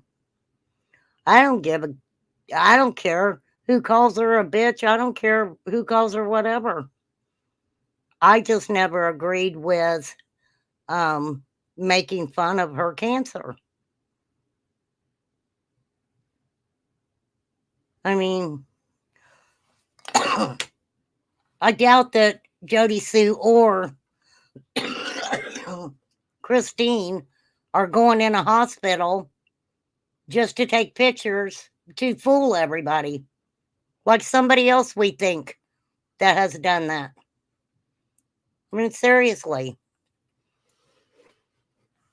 People on social media just freak me the shit out sometimes. Miss Christine before. But right now, it doesn't matter whether you like somebody or you don't like somebody. She is going through a very trying time. And she just needs compassion, and she just needs our prayers. And if you can't stand watching her blog and her cancer journey and everything she's going through, well then just don't be going over by her channel. Don't go to her side of the streets because she don't need to be hearing no negativity at all right now. So y'all just keep that in mind. And if you're the praying type, please keep Miss Christine in your prayers because she needs them too. Thank you, Miss Tia. Love us some Miss Tia. We love us some Miss Tia. Damn, Jody's live again. Should we go over there? Should I live stream Jody? No, she'll copyright strike me. Because that's how she rolls. That is how she rolls. She don't like me anyway. I ain't never even done nothing to her. I really ain't. Oh. I'm looking for you, Be the Bean. I'm looking for you, Be the Bean. Oh, wait, that's not you. That isn't you, darling. I will find you, though. I've got to watch this one with Lip Lock because I didn't get a chance to watch it. But I heard it was funny. Oh, Lip Lock, you know I love you. I just make fun of you all the time, don't I? I'm always finding clips or something with you in it. Be the Bean. I don't get embarrassed. And I'm embarrassed. You are? Wow. Scoop her up off the floor. If you don't know what part of female anatomy in some areas of the world is referred to, hi Annie, as the little man in the boat or the man in the boat.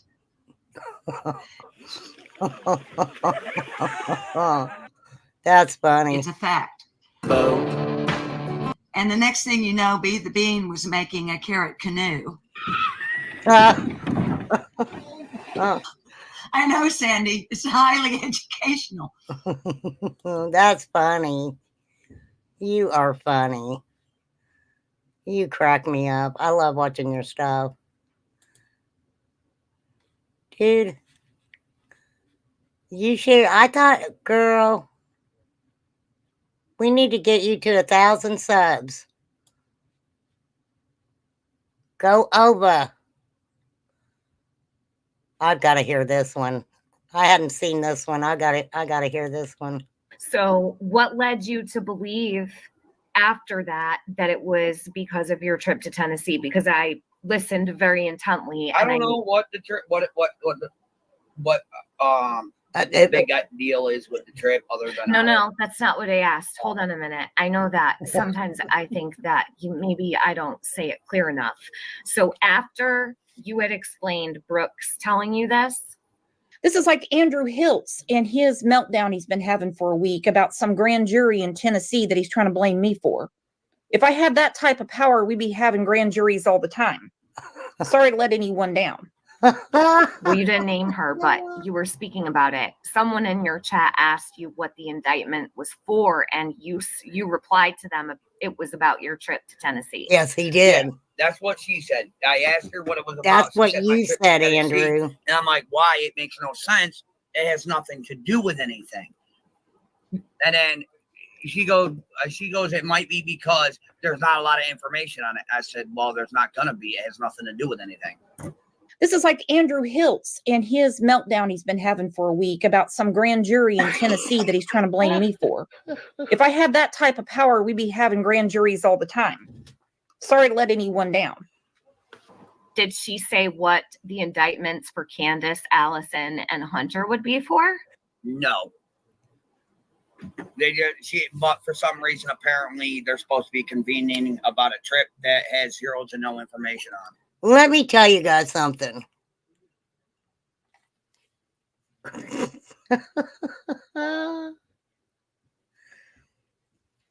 You could say, hang on.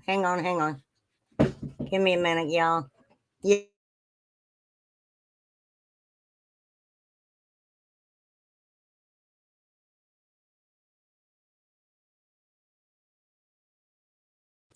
Okay, sorry. Anybody could say one thing about Andrew, and he's going to do a live on it. I swear he will. And, I don't understand why he started that shit about the grand jury. I've said this before. I'll say it again. Why would any normal person want to say things that's going to get them possibly looked into by law enforcement? Right? Allegedly, he spent all this time trying to convince people that trip was a mistake, I'll say, but yet he talks about shit like that. So, WTF? I mean, I've said that about Andrew the whole time. At least that I could get a hold of anyway. Okay, so if you were to describe your relationship with Brooks, what would you describe it to be like? Do you have a good relationship with her on YouTube? I mean, she ain't lied to me before. Okay. I mean, some of the things that she would tell me would already pan out. So it's like somebody has already gone over it. So it's like she ain't never lied to me before. So I'm like, why would she start now? And then it's like, well, I don't. And then that's when I brought it to YouTube. And the next day, I'm like, listen, how does this shit work? This is like Andrew Hiltz and his meltdown. The thing that got me about that shit, who did he go ask, you guys? Who did he go ask what the grand jury was like in Tennessee? Freaking Kolaka. And I was like, why the fuck would you go and talk to Kolaka when allegedly she is your arch nemesis? You talked about her day after day after day. Yes, That is Miss Daisy's name over here. Kolaka. Okay. Yes, ma'am, Miss Justice. Kolaka. Or cloaca. Whichever it is. Same difference.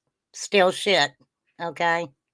Oh, I wasn't going to be mean today. I really wasn't. Yes, Moo. Move over. Move over. Settings on your panel. He gonna get you. Crazy. Crazy. Yeah, she is a little bit cuckoo. All right. Anything else? Anything else you all want to talk about? You need to tell me now. Tell me now. Because I've been on here almost 2 hours. So did you guys like the conversation? The little bit of conversation we had about Sher and her son and, you know, those rehabs. And I mean, I could have got more intense with them. But I tried to make my point without trying to be on here for 5 hours again, because I know y'all are getting burnt out on the Remain Calm 5-hour live streams. I am not Jody Sue Brown or none of the rest of them. So I'm trying to do a good thing. And just to let you guys know, I'll probably try to come on tomorrow if I get a chance. Other than that, I won't be back on until Monday. It'll be Monday when I come back on. I've got so much stuff to do on my channel, and I keep procrastinating about it. And so I'm definitely going to work. I really want to get my intro done. And even though I got a couple, I just don't play them. But I thought I would do a little short one. And I've got to transfer some shelves over to another wall because I want to put up my dry erase board and my cork board. So thank you, Karen with the C.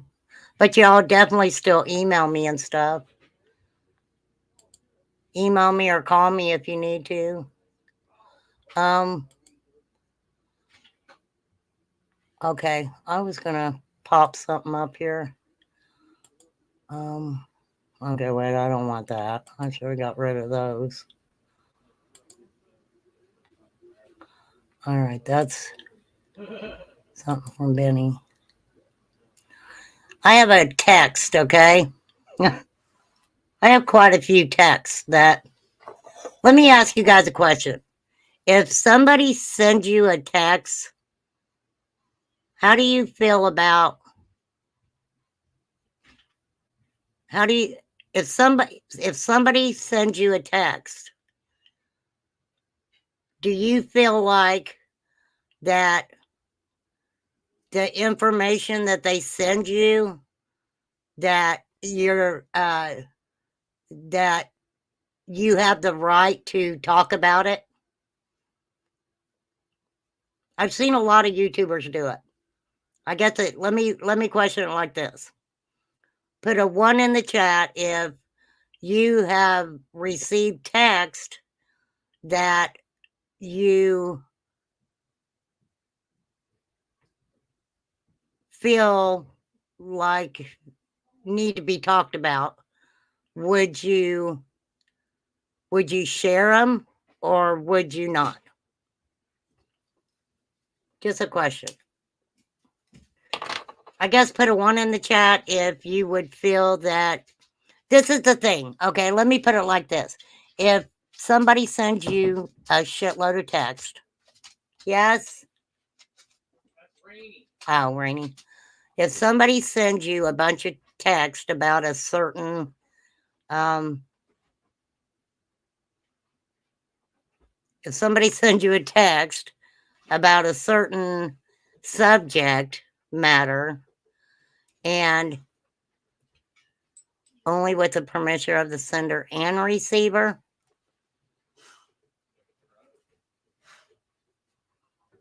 Okay, that's lip lock. You would ask the person if it was okay to share, and it depends. Huh. Well, you know what?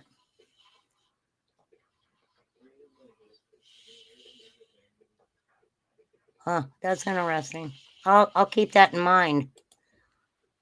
But boy, would you guys love to hear these. But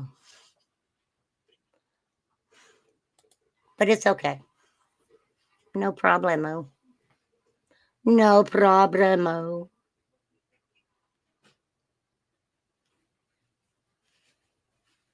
Okay, how about this? If you were sent these texts because the person said that if you sent them dollars, that they would want to basically give you this information because they felt like that would not be you giving them the money for free. How about that? Oh, no, I've been threatened to be copyright struck from this person continuously. Continuously says they're going to copyright strike me if I share it. But yet, it was paid information, right? Kind of weird. I guess that's a topic for another discussion, right?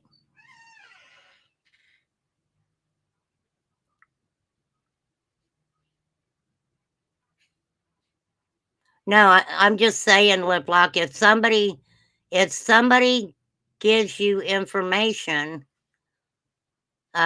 because you gave them money and they said they didn't want you to give them the money without giving you some information, they wanted to do something for the money, right? And they send you information about something, would you feel like you would have the right to share it or not? I don't think it sounds like blackmail, Karen. If the text contains info on a person other than the one who sent it, I wouldn't. No, nobody else has shared it, Miss Justice. At all. I was just asking. I mean, we'll see. We'll see, whippersnappers.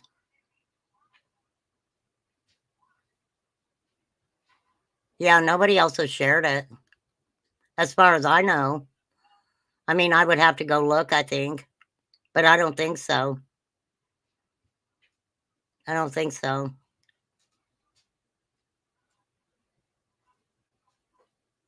I don't think I'm the only person who, I don't think I'm the only person who, as a creator on YouTube, received some of these texts. I think there were other creators who received some of these texts also.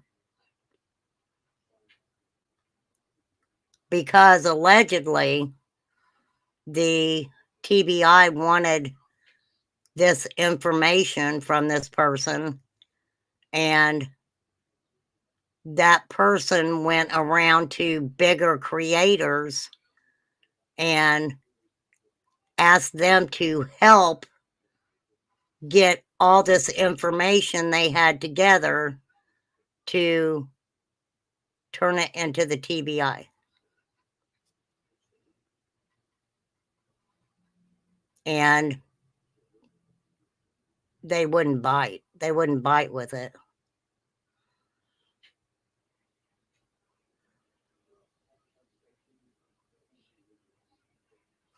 Well, I don't think I can contact the person. Yeah, that's the only reason I hadn't played it that's the only reason I haven't said anything about it because, um, I mean, you know me well enough to know that I'm not going to repeat shit that anybody sends me like that if I don't have receipts. Well, no, the only reason money was involved is because the person said that they needed it. I already sent that a long time ago. No, I did that. Gosh, I've had these texts for a long time. I think one of them's like June of 2022.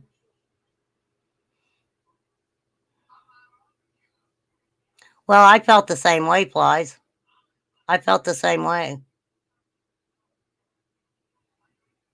I wouldn't worry about trying to get anything in order that I thought was important to send to TBI. I would have just sent it and let them figure it out after they got it.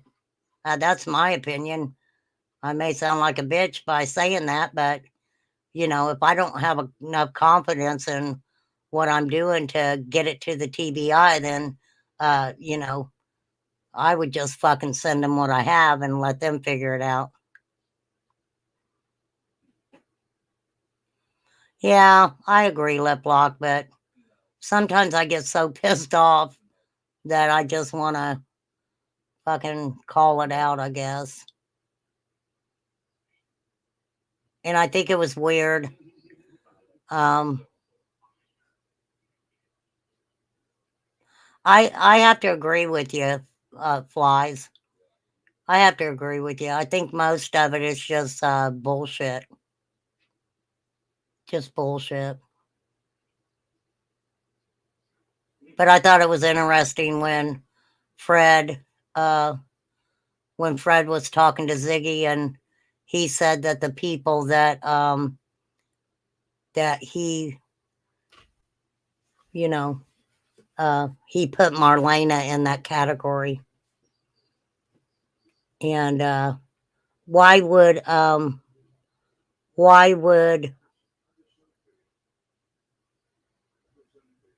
I'm just curious why Marlena and Candace ended their friendship and when exactly they did end their friendship. I would be interested to know that. But Marlena, of course, she ain't talking to nobody. I don't even think she would.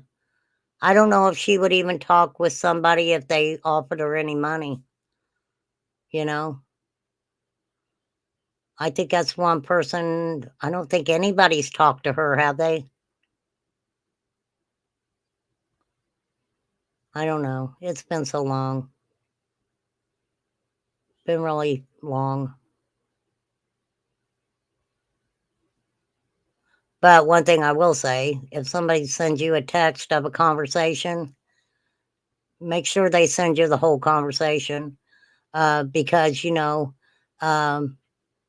not that the conversation is edited, but it's the conversation that, what's said before, maybe what they're sending you is an important thing. Marlene is the woman that Dawn had. No, that was, I hate to say her name. That was Crystal Spencer, Liplock. That was Crystal Spencer. And bless her heart, no matter how many troubles she has, she came out and admitted that, yes, that happened. She said it only happened one time. That's a lot of freaking guts to come on social media and admit that you slept with somebody, even though it was one time. I'm like, what's up with all these people who only sleep with people one time? But yeah, allegedly the kids were also in the same room.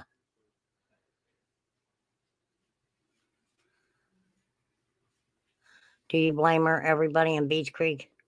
Well, there has been quite a few things said about her.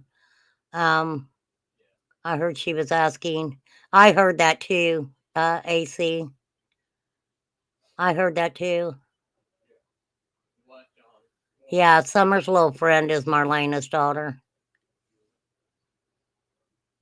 You know, I never, not that I want to talk about, I'm not ever going to mention her little girl's name, but I thought it was really odd that,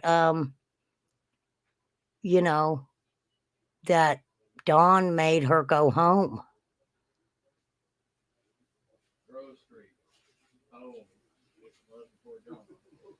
Live walk. That's hilarious. That is hilarious.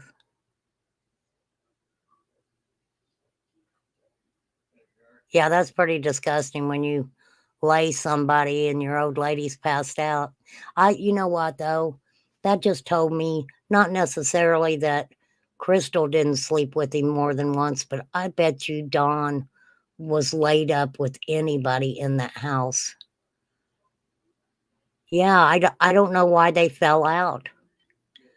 See, at first I thought maybe they fell out because of Dawn making the little girl go home. Because he made the little girl go home and start complaining that they had that little girl all the time and this and that, right? And allegedly, I'll say allegedly. And, but from my understanding, after Summer went missing, Marlena had for I don't know how long, but actually was helping Candace try to clean up that pit. And they had a falling out for some reason, and I don't know why. Dom probably didn't want to feed her. Well, I know which picture. I know there's a picture that is heartbreaking to me, and I don't know if it's on the Wells family channel, but it's Summer and that little girl standing beside each other, and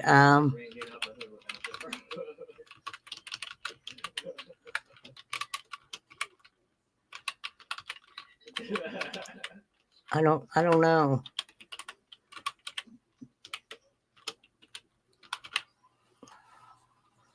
Let's see if I can find it, but I don't want to show. I really don't want to show. I really don't want to show her face.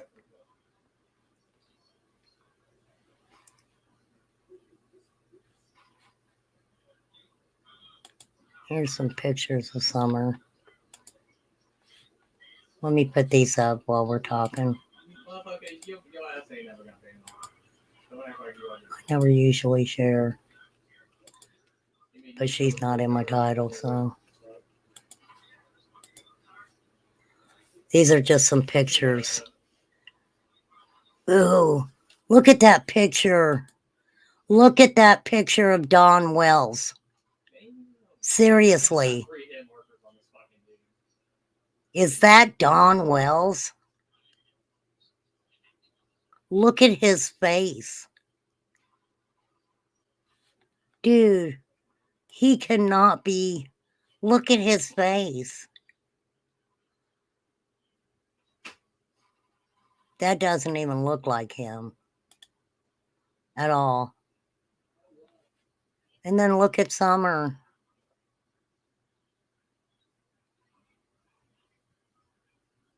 I don't know when that was taken.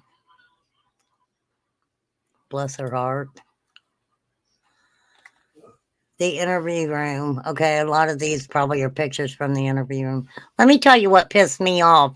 And I don't know if anybody else had ever seen this. I guess I can still play this. Let me tell y'all something. Benny Keys sat on that baby swing and had Candace video it like it was the... I was pissed. I don't know about anybody else, but I was pissed. I thought, how dare you get on her swing like that? It just, I'm sorry, you guys, but it really pissed me off when he did that. I thought, who are you?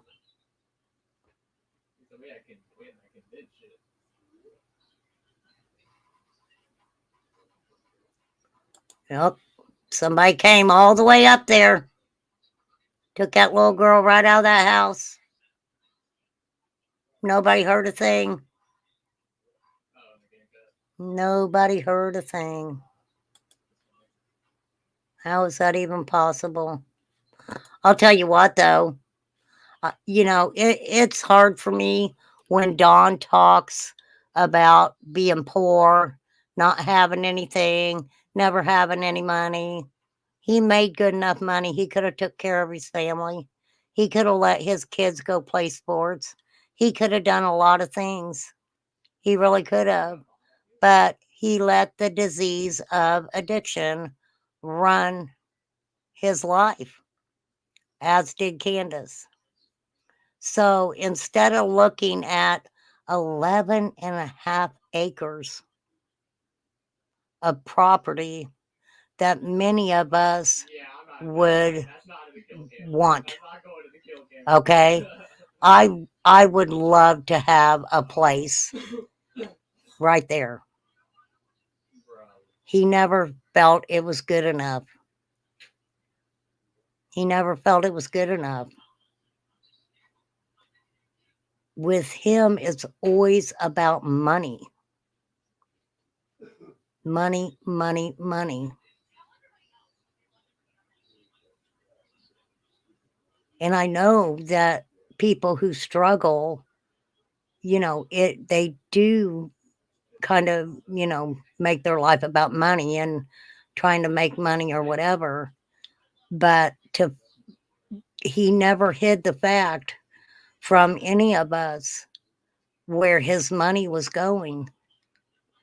And where he disgusted me was because he had talked about 5 women getting together and donating $5,000 to them to get that house done. And right after that, he talked about going and buying that $2,000 worth of dope. And I thought, you don't have money to get your house fixed. You say they donated $5,000. You say you don't even have money to get your house fixed. So where'd that $2,000 come from? Where'd that $2,000 come from? Right? And I can guarantee you that was Summer's home. Oh, yeah, AC, you're right. The timber alone on that property would have paid for the house repairs and more. Yeah, because why do you think Jody Sue went down to the tree trimmers and was talking about the timber and stuff? Because she knew timber was expensive. But the thing about it was, I wonder was that Dawn's property that the tree trimmers trimmed up through there, or was that kind of his property and maybe somebody else's? Maybe his property met with somebody else's through that timber line. I don't know. I would have to look. Oh, you're talking. Oh. Now that's the driveway, allegedly. What you talking, little boy? What you talking about? I really think that Dawn, could have had a good life if that's what he would have wanted to have. I mean, because he said that they've had that property. They had it for what, 12 years or something? 11, 12 years, if not longer. And he pulled an old trailer out of there and said that he's the one who put that room addition on. Well, and there's Grandma's camper. So, I mean, he just never, to me, I don't know. It disgusted me, though, when Candace said, you know, about my husband and her daddy. You know, we ain't never wanted for anything. I don't know. I just can't imagine her chasing after that lawnmower like that either, or chasing after the boys on their motorbikes. Yeah, and I don't know if you guys remember, but it was really weird when Dawn talked about giving Summer a ride on a motorcycle. Do you guys remember when he talked about that, giving her a ride on that motorcycle, and how much fun she had and all that other shit? Fucking weird. Just fucking weird, y'all. All right. There's the flowers, y'all. That obviously hadn't been taken care of. And they talked about the weeds growing out of them. But that's weird because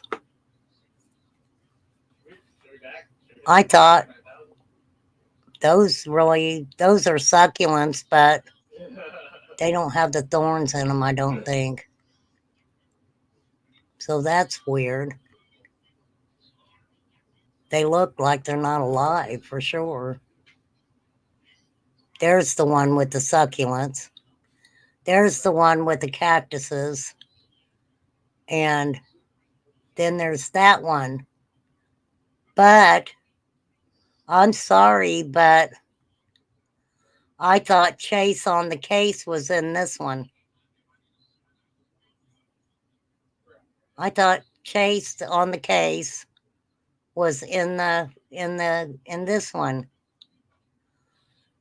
No, but Isa Brown, you must be wanting me to look at it, obviously. I'll go look at it. I don't mind. I don't watch him or nothing, but you never know what he's going to say. I mean, seriously. He's a real piece of work there. Let's see what he's got. Austin Rollins loves Summerwell's heart.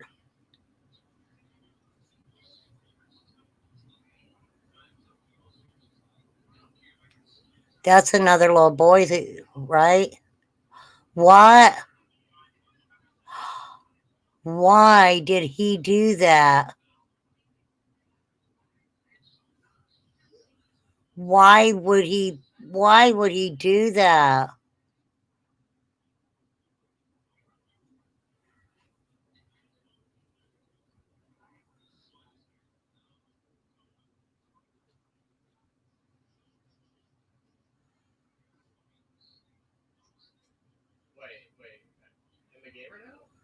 Oh, that's Jody Sue when she was fighting with Andy.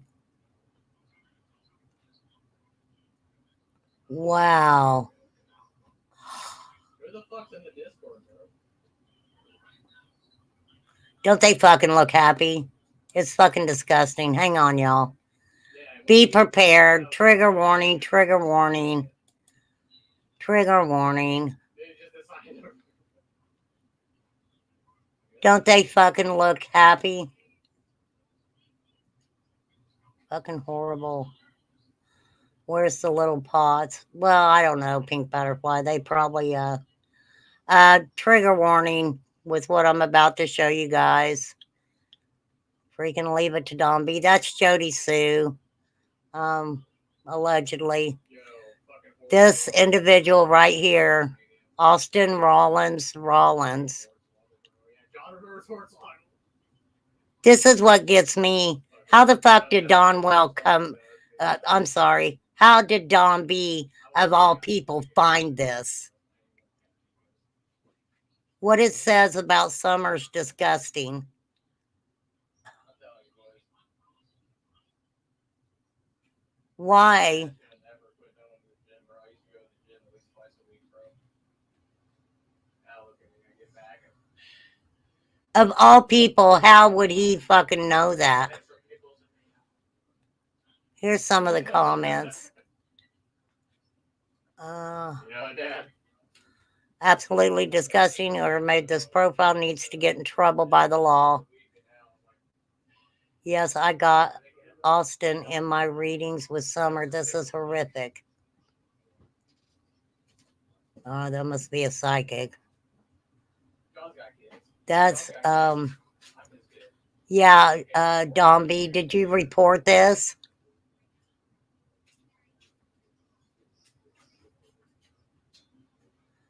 That's why I hid it. But being Yeah, I mean somebody could have stole his profile. I guess you don't know. Yeah, I should have showed it in Trevor's Facebook group. Well, I mean, Don B would be the one to show something like that. You know, he's the one who said, this what gets me though. How'd you find it, Don B? How did you find that? Of all people to find that, you find it? This kid has several profiles. Yeah, you never know. Somebody may have. But if he is a kid and he's in high school, somebody needs to get a grip on him really quickly. Really freaking quickly. So, I don't know. Of all people to find it, though, of course, Don Bay. Don Bay. Yeah, I remember when he said Candace and Dodd did horrible things to the boys. I won't get into detail about what he said, but it was very horrible, horrible things. And then he turned around and said, what if Don and Candace ain't guilty? I said, so what you said they did to their boys isn't true? Because you said some very horrible things. So now if you're asking if they're not guilty, then why did you say the horrible things about the boys? I mean, I know it's too small. Karen with a C, go over to Don's Facebook. I'm sorry, go over to Don's B's YouTube and go on to his community and read it. Or go on Trevor Lee's Facebook. And maybe we can find out who said it. I don't know. But I think that they need to get a grip and find out exactly who said that. It's very disgusting. Very disgusting.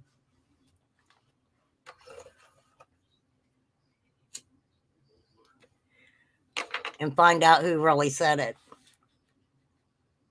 Because I would hope, it's just, the thing about it is, Karen, it's bad. I don't want to read it out loud. I really don't. It's just disgusting. I get really upset when I see stuff like that. But I mean, you all know how I am. There's some things I just can't say. I mean, that kind of sounds silly because I do say, you know, a lot of different stuff. But when it comes to Summer, it's really hard for me to read stuff like that or, you know, anything like that. Now, if somebody else is saying it and I can comment on it, I will do that. But yeah, that's sad. You Facebook search this guy and read it yourself. It's a hard read. Is that the only thing that he even said? Because I'll Facebook him and look. Yeah, I will well, get I'll on share it. Facebook just to find this guy because I got a few things I would like to say to him.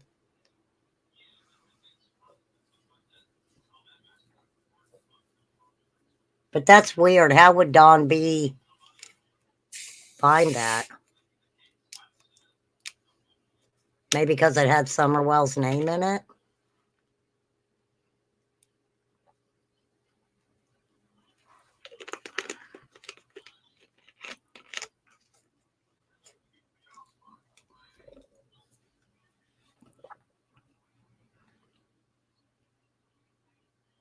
Yeah, it's kind of messy, isn't it?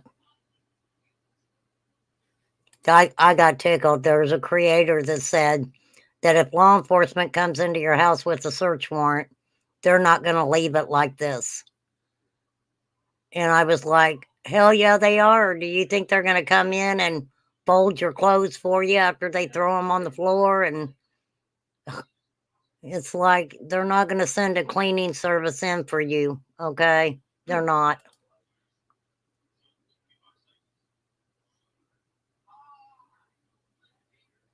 See, I like my lobbies. Wants to be summer. Lobbies when he's on Shadow Bed. They're actually relaxing. I mean, their body. I thought it was a guy.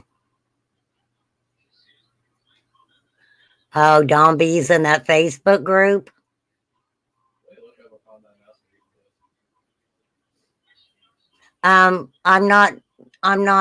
I'm just showing the pictures right now, Pink Butterfly. I'm just showing the pictures. Now, supposedly, those three boys sat at a table and watched this little TV. Watched this TV for hours. No in and no out, remember? For hours they sat there. And she made the comment that, the kids would sleep until noon if she let them. Well, they weren't in school at the time.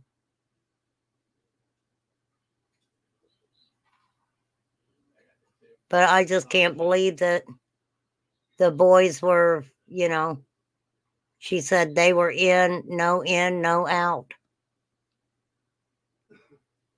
They were in, no out.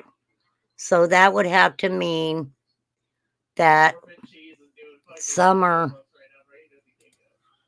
unlocked the basement door, the dungeon, as I call it. That would mean that she would have unlocked that door and went out.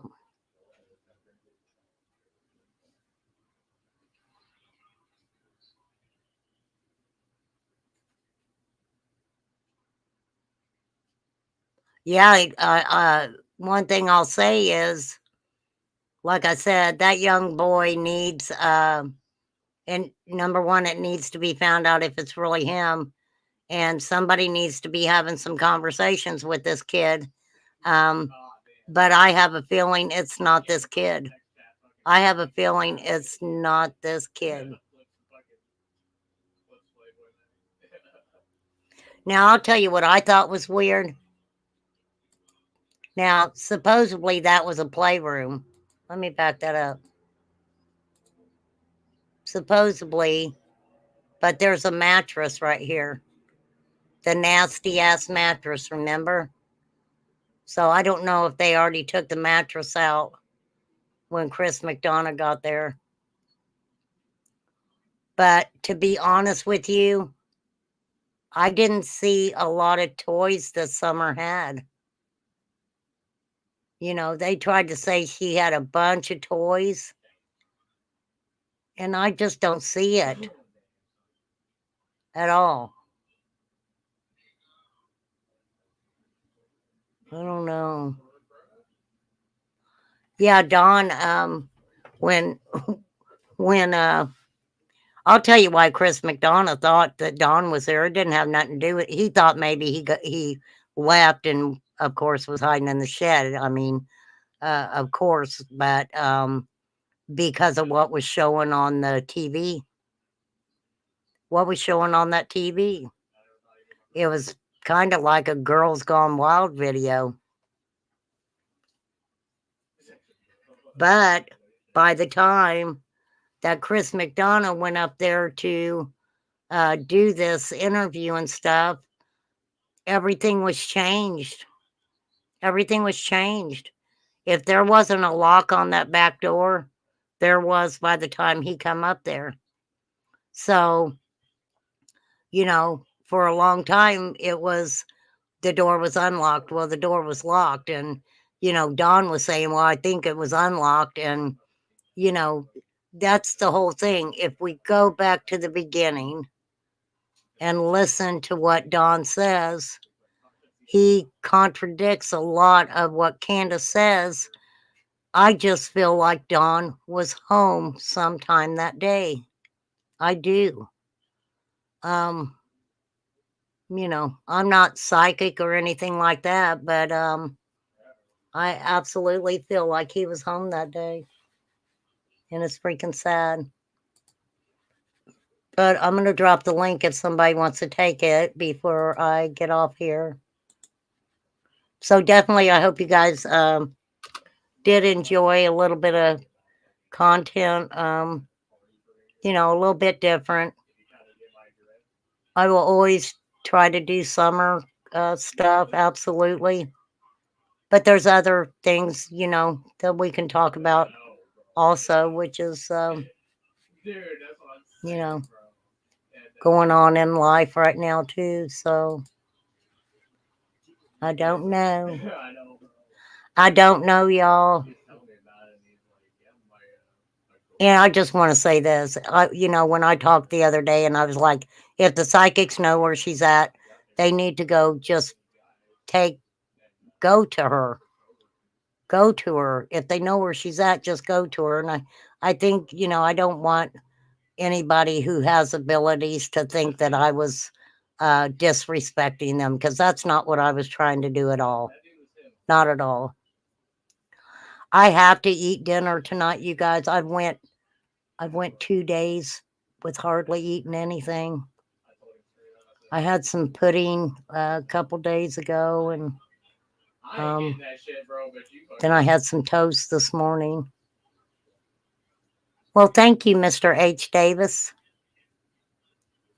I'm looking forward to the pictures you're going to send me.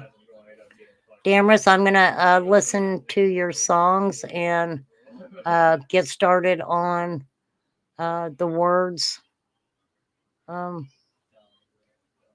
your music. Don't serve yourself. It's not good. Starve. Okay. No, I'm not going to starve myself. I get like everybody else sometimes, you guys. I kind of get where I'm like blah, you know, and just kind of binge watch stuff on Peacock and Netflix, just like everybody else. So that's why I guess I'm just not one who knows everything that's going on YouTube, because I just don't stay on YouTube 24/7. I absolutely love watching other stuff. I'm going to, Damaris. I'm going to eat good tonight. I'll figure out what I'm going to have. I thought about making some sausage gravy and biscuits. Sounds good.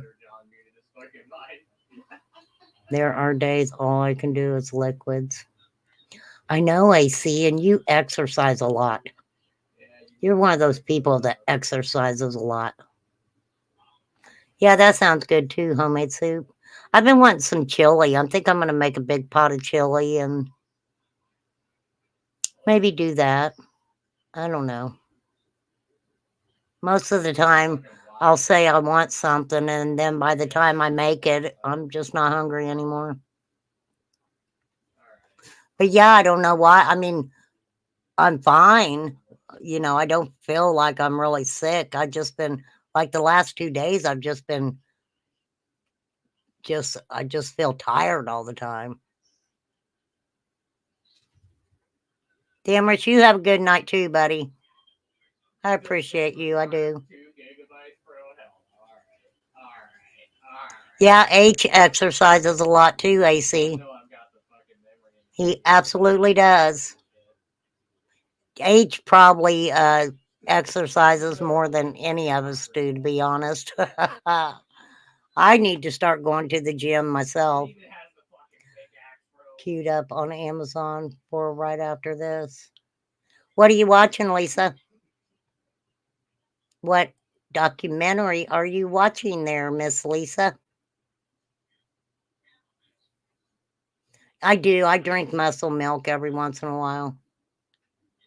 It's just got so many proteins, I think, in it that I can drink like a half of one at a time when I drink it. So Yeah, I seen that. I love documentaries, you guys. I am a documentary freak. I could probably talk about a certain documentary for forever. You did a mile outside yesterday? That's really good. I know, Damaris. I know you haven't felt like this in a long time. Damaris ain't feeling good either, you guys. We need to send him lots and lots of prayers. And Flies gets a lot of prayers. Terry T gets a lot of prayers. The mouse gets a lot of prayers. And oh yeah, Karen, I watched the thing about the Sound of Freedom that I think a lot of people, and I don't know if you noticed this or not, but what a lot of people had a problem with is because because it was made about the life of Tim Ballard. And a lot of people went into it, I think, not realizing that. So, you know, I just think even though I know for a fact that they spoke about it being, you know, a documentary about him and his life and stuff like that, I don't think people really realized that. And then when they watched it, you know, they were, I think, a little, you know, felt certain ways about it. There's a world beneath our feet about a cave in the Amazon. I'll be back. Chaos Yeah, I'll join the Discord. was doing 10 miles a day till it got a whole harder to do 10 treadmills. So usually just take a couple. Yeah, I'm going to go down to the, Chad actually went to a gym here earlier. He just got back not long ago. He went to the gym and worked out for a little while. But I want to get Maddie into a gym. I want her to be able to go and take her, and our YMCA has a pool.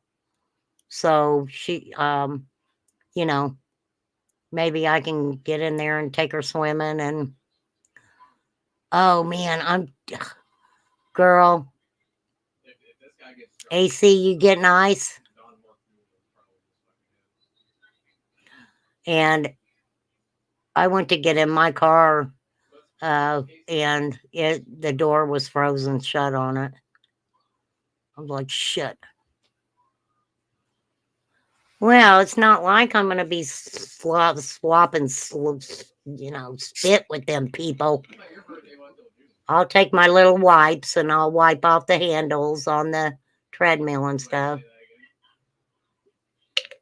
Lisa Kleckner, No. we are sending you They do cook over there. thousands of prayers for your niece and that baby. And just give the baby a couple days, let her, you know, I'm sure it'll get better. Was the baby's lungs just not developed, Lisa? Do you know?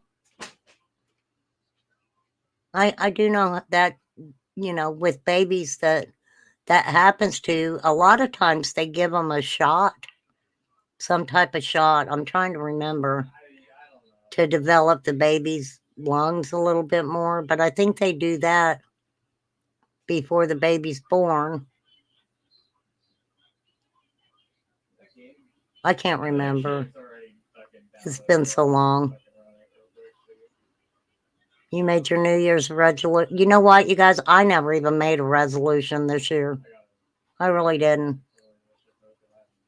It was just, I didn't even think about it. Now, you guys know I'm here if you need me, or if you need to talk to me. You can always email me. I just talk to people on email before I give them my phone number. So she's not a preemie. God, bro, it's no shit. It's Warzone, bro. It's no shit. This is like if China made a fucking wow, bro. Mine was to finish one of my classes. I did. Good for you, H. So she's not a preemie, but you're waiting. So we're sending tons of prayers. Oh, John, you gotta download this shit too for a backup game, bro. Your grandson's lung collapsed after his birth. I was going to say, you guys, it is a miracle. Really, it's a miracle what these doctors can do, what these pediatricians and specialists can do with babies these days. So, you know, like I said, just let little Brooklyn, you know, heal however she needs to heal. It's just, I know it's probably really hard for your niece, especially if her blood pressure's been low. Hopefully they'll be able to get that under control. But it at least she's still in the hospital with the baby, right? I know, well, it's been 35 years, 40 years since Tiffany was born. But when she had to stay at the hospital, she had to stay at the hospital for like 2 weeks. And they released me.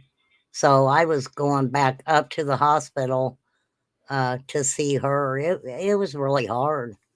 But she, like I said, I think she was 5 pounds and 6 ounces. And then Pammy was 6 pounds and something. And then Chad was the biggest. He was in special care and pulled through. Yeah, they do. I mean, it's just a miracle what they can do today. So go in there. I mean, as long as there's people going in and, you know, even taking, I know you got to wear the gloves and stuff when you go to get in there, but you know, you can still rub her little head and let her know there's people in there with her. For sure. I think all babies need that. You know, human touch. Human touch is just very important, I think, for babies. I kind of always wondered about Candace and when she was born with that hole in her heart and, you know, them being transferred from Texas to Wisconsin and, you know, just exactly how much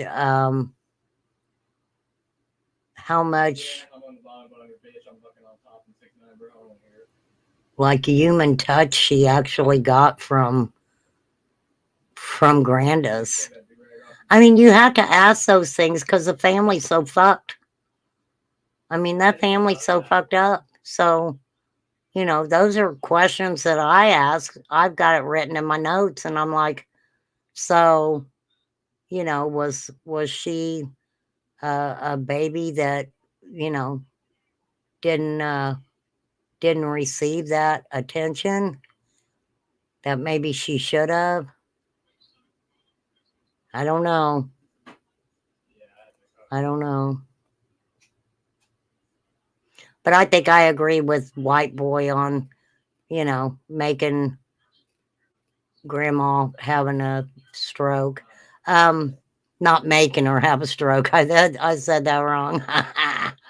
No, White Boy didn't make grandma have a stroke. But he said, why does that even matter if she had a stroke or not? Well, I'll tell you the only reason why I would be interested to know is because if she knows something about what happened that day, and she's had a stroke, where does that leave the situation, right? My niece's wife had the baby, and when they had to tube Brooklyn again, she had a panic attack and started to bleed too much again. I had to go back to ICU.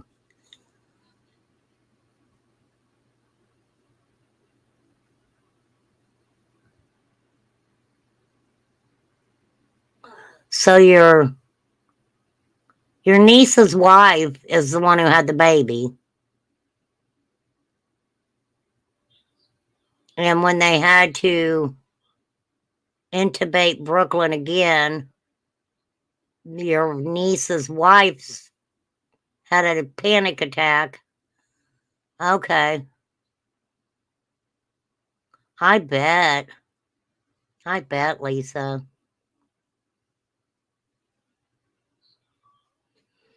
You know what? When I worked at the hospital, I used to go to the nursery too a lot. I just think it's very important. You're right though, before the Rona hit, it was much easier to go in, and there's actually volunteers who go to the hospital and actually will hold the babies and rock them and, give them babies a little bit of attention, if they're not getting it. I remember when I worked because I worked in pediatrics, and this little baby was brought in by its mother, and it was pretty sick, had the croup and sounded horrible, and I'll just never forget that I was sitting there behind the desk, and CPS came and basically told this young mother that they were taking the baby, and she was heartbroken. You could hear her crying. I mean, she was crying, and I remember it was a man. I don't know if it was her grandfather. It looked more like a grandfather figure than it did a father figure, but he was telling her that it was better that way, that she really couldn't take care of the baby, and et cetera, et cetera. And that was very heartbreaking for me to see that happen. When you see things like that happen in real life, and not just be talked about, but when you see it and it's real life, it's for anybody with empathy and sympathy, it's very heartbreaking, I think. So, oh yeah, your niece's wife has the low blood pressure. Wow. Well, hopefully once the baby starts to perk up for y'all, maybe her blood pressure will get a little bit better. Girl, I know about panic attacks. I had them before. They are like, whoop. That's what I say. If I can't catch my breath and I throw myself into a panic attack, it's horrible. It's horrible. All right, you guys, I'm going to get off here. And like I said, I'll try to pop on tomorrow.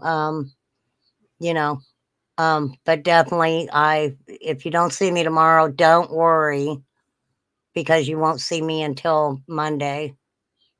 But y'all have my email, and if y'all's got my phone number and you need me, don't hesitate to call. Y'all know that for sure. So, but yeah, definitely sending prayers out to everybody.